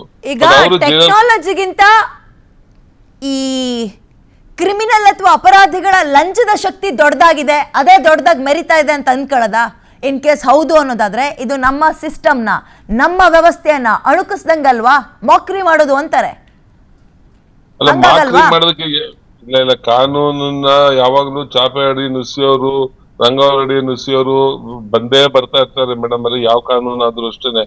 ಆದ್ರೆ ಎಷ್ಟು ಕಡಿಮೆ ಮಾಡ್ತೀವಿ ಅದನ್ನ ನುಸಿಯೋದ್ ಕಡಿಮೆ ಮಾಡ್ತೀವಿ ಅನ್ನೋದ್ ಪ್ರಶ್ನೆ. ಅದಕ್ಕೆ ಅಧಿಕಾರಿಗಳ ಸಹಕಾರ ಬೇಕು, ಅಧಿಕಾರಿಗಳ ಸೂಪರ್ವಿಷನ್ ಬೇಕು. ಇಲ್ಲಿ ಮಿಸ್ಟೇಕ್ ಇರೋದು ಜೈಲ್ ಅಥಾರಿಟಿಗೂ ನಮಗೂ ಅಂದ್ರೆ ಜೈಲ್ ಅಥಾರಿಟೀಸೇ ಇಲ್ಲಿ ಸೂಪರ್ವೈಸ್ ಆಗಲ್ಲ. ನಾನು ಅದೇ ಹೇಳ್ತಾ ಇದ್ದೀನಿ, ಅವಲಿಂದ ಅವ್ರ ಮೇಲೆ ತಂದು ಕುಡಿಸ್ತಾ ಇರೋದು ಪೊಲೀಸ್ ಅಧಿಕಾರಿಗಳನ್ನ. ಪೊಲೀಸ್ ಅಧಿಕಾರಿ ಜೊತೆ ಇವ್ರು ಯಾರು ಕೆಲಸ ಮಾಡಿರಲ್ಲ. ಆ 1 ವರ್ಷಕ್ಕೆ 2 ವರ್ಷಕ್ಕೆ ಇವ್ರು ಬಂದು ಅವ್ರ ಜೊತೆ ಕೆಲಸ ಮಾಡಕ್ ಹೋಗ್ತಾರೆ, ಆದ್ರೆ ಅವ್ರು ಕೋಆಪರೇಟ್ ಆಗಲ್ಲ. ಅವರು ಸ್ವಲ್ಪ ಸಂಭವ ಮ್ಯಾನೇಜ್ ಅನ್ನೋ ರೀತಿಲಿ ಮಾಡ್ಕೊಂಡು ಆಚೆ ಹೋಗ್ತಾರೆ ನಮ್ಮ ಪೊಲೀಸ್ ಅಧಿಕಾರಿಗಳು. ಯಾರನ್ನು ಇಲ್ಲಿ ಸೀರಿಯಸ್ ಆಗಿರಲ್ಲ. ಒಂಥರ ಪನಿಷ್ಮೆಂಟ್ ಟ್ರಾನ್ಸ್ಫರ್ ಇದು, ನಿಮ್ಗೆ ಅದು ಗೊತ್ತಿರ್ಲಿ. ಯಾವ್ದು ಇಲ್ಲಿ ಇನ್ಚಾರ್ಜ್ ಆಫ್ ಜೈಲ್ ಅಂತ ಹೇಳಿ ಹಾಕ್ತಾರೆ ಆಫೀಸರ್ಸ್, ಅವ್ರಿಗೆ ಪನಿಷ್ಮೆಂಟ್ ತರ ಕಾಣಿಸುತ್ತೆ IPS ಆಫೀಸರ್ಸ್ಗೆ. ಹಾಗಾಗಿ ಅವರು ಇದ್ರಲ್ಲಿ ದಿನ ಬೆಳಗ್ಗೆ ಎದ್ರೆ ಅವ್ರಿಗೆ ಟೆನ್ಷನ್ ಅಲ್ಲೇ ಬದುಕಂಗ್ ಮಾಡ್ತೈತಿ ಇದು ಈ ಡಿಪಾರ್ಟ್ಮೆಂಟ್. ಸರ್ ಇದ್ರಲ್ಲಿ ಇನ್ನೊಂದು ಸಮಸ್ಯೆ ಏನ್ ಗೊತ್ತಾ, ಮೀಡಿಯಾದವ್ರಿಗೆ ಏನ್ ಪ್ರಾಬ್ಲಮ್ ಆಗುತ್ತೆ ಅಂತ ಹೇಳ್ತೀನಿ. ಮೀಡಿಯಾದವ್ರಿಗೂ ಪ್ರಾಬ್ಲಮ್ ಆಗುತ್ತೆ ಈ ವಿಚಾರ. ಏನು ಅಂದ್ರೆ, ನಾವು ಇಂಥ ಸುದ್ದಿ ಸಿಕ್ಕಿದಾಗ ಜೈಲಿನಲ್ಲಿ ಅವ್ಯವಹಾರ ಕರ್ಮಕಾಂಡ ಅಂತಂದ್ರೆ ಒಬ್ಬ ನಾಯಕನ ಫ್ಯಾನ್ಸ್ಗಳು ಶುರು ಮಾಡ್ಕೊಳ್ತಾರೆ. ಅಲ್ಲ ರೀ, ಇವ್ರದಾದ್ರೆ 3 ತಿಂಗಳು ತೋರಿಸಿದ್ರಿ, ಪದೇ ತೋರಿಸಿದ್ರಿ. ನಮ್ಮಣ್ಣ ನೋಡಿದ್ರೆ ಒಂದು ಬಾಚಣಿಗೆಗೆ ಒದ್ದಾಡ್ತಾ ಇದ್ದಾರೆ, ಒಂದು ತಲ್ದಿಮ್ ಕೊಟ್ಟಿಲ್ಲ ಅವರಿಗೆ, ಒಂದು ಹಾಸಿಗೆ ಕೊಟ್ಟಿಲ್ಲ, ಇದೆಂಗ ಆಗ್ತಾ ಇದೆ, ನೀವು ಪ್ರಶ್ನೆ ಕೇಳಲ್ವಾ ಅಂತಾರೆ. ನಮಗೆ ಕೇಳಿ ಸಾಕಾಗಿ ಹೋಗಿರುತ್ತೆ, ಕೇಳಿರ್ತೀವಿ. ಈ ಉತ್ತರ ಏನು ಕೊಡೋದು? ಒಬ್ರಿಗೊಂದು ಆ್ಯಂಡ್ ಅಲ್ಲಿರೋರು ಹಣವಂತಾರೆ, ಅಲ್ಲಿರೋರು ಹೆಸರು ಅಂತಾರೆ, ಇಲ್ಲಿರೋರು ಹಣವಂತಾರೆ, ಇವ್ರಿಗೆ ಸ್ವಲ್ಪ ರಾಜಕೀಯ ಪವರ್ ಜಾಸ್ತಿ ಇದೆ. ಇದನ್ನು ಹೆಂಗೆ ನೋಡೋದು? ಇಬ್ರು ಅವರಿಗೆ ಒಂದು ತಲ್ದಿಮ್ ಸಿಗಲ್ವಂತೆ, ಹಾಸಿಗೆ ಸಿಗಲ್ವಂತೆ, ಇವರಿಗೆ ಪೆನ್ ಡ್ರೈವು ಸಿಗುತ್ತಂತೆ. ಯಾವ ಚಾಳಿಂದ ಒಳಗೆ ಬಂದ್ರೋ ಅದೇ ಸಿಗುತ್ತಂತೆ. ಹಾಸಿಗೆ ಮೇಲೆ ಲ್ಯಾಪ್ಟಾಪ್ ಸಿಕ್ಕಿಲ್ಲ ಸದ್ಯ, ಸಾರಿ ನನ್ನ ಲ್ಯಾಪ್ಟಾಪ್ ಸಿಕ್ಕಿಲ್ಲ, ಪೆನ್ ಡ್ರೈವು, ಚಾರ್ಜರು, ಫೋನು, ಒಂದು ಡೈರಿ ಅಂತೆ. ಇದು ಯಾವ ತರ ಕರ್ಮ ಸರ್ ಇದು? ನೋಡಿ, ಅದು ಒಂದೇ ಅಲ್ಲ, ಎಣ್ಣೆ, ಸಿಗರೇಟ್, ಮತ್ತೆ ಅವ್ರಿಗೆ ಬೇಕಾದ ಊಟ, ಮತ್ತೆ ಬೇಕಾದ ಬಟ್ಟೆಗಳು ಎಲ್ಲಾದು ಬರ್ತಾ ಇದೆ ಅಂತ ವಿಚಾರ ಸುಮಾರು ದಿವಸದಿಂದ ಚರ್ಚೆಯಲ್ಲಿದೆ.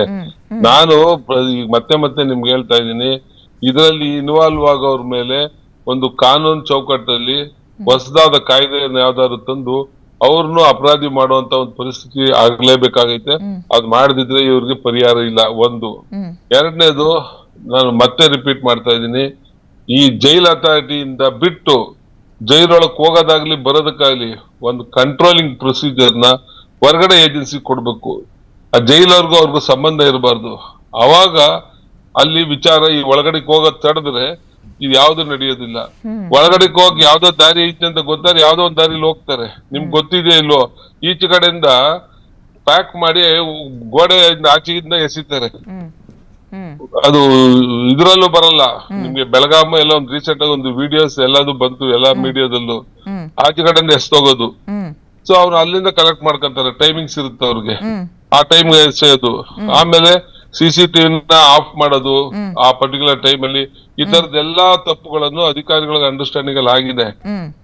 ಆದ್ರೆ ಅಲ್ಲಿ ಒಂದಂತೂ ನಿಮ್ಗೆ ಈಗ ತಾನೇ ಹೇಳಿದ್ದೆ, ಅಲ್ಲಿ ಸಿಬ್ಬಂದಿ ಇವ್ರ ಮೇಲೆ ಅವರು, ಅವ್ರ ಮೇಲೆ ಇವರು. ಯಾಕೆಂದ್ರೆ ಯಾರ್ಗ್ ಅನುಕೂಲ ಆಗಿರುತ್ತೋ ಅವ್ನ್ ಮಾಡಿರ್ತಾನೆ, ಯಾರ್ಗ್ ಅನುಕೂಲ ಸಿಕ್ಕಿರಲ್ಲ ಅವ್ನು ಇವನ್ನ ಹಿಡ್ಕೊಡಕ್ ಪ್ರಯತ್ನ ಮಾಡ್ತಿರ್ತಾನೆ.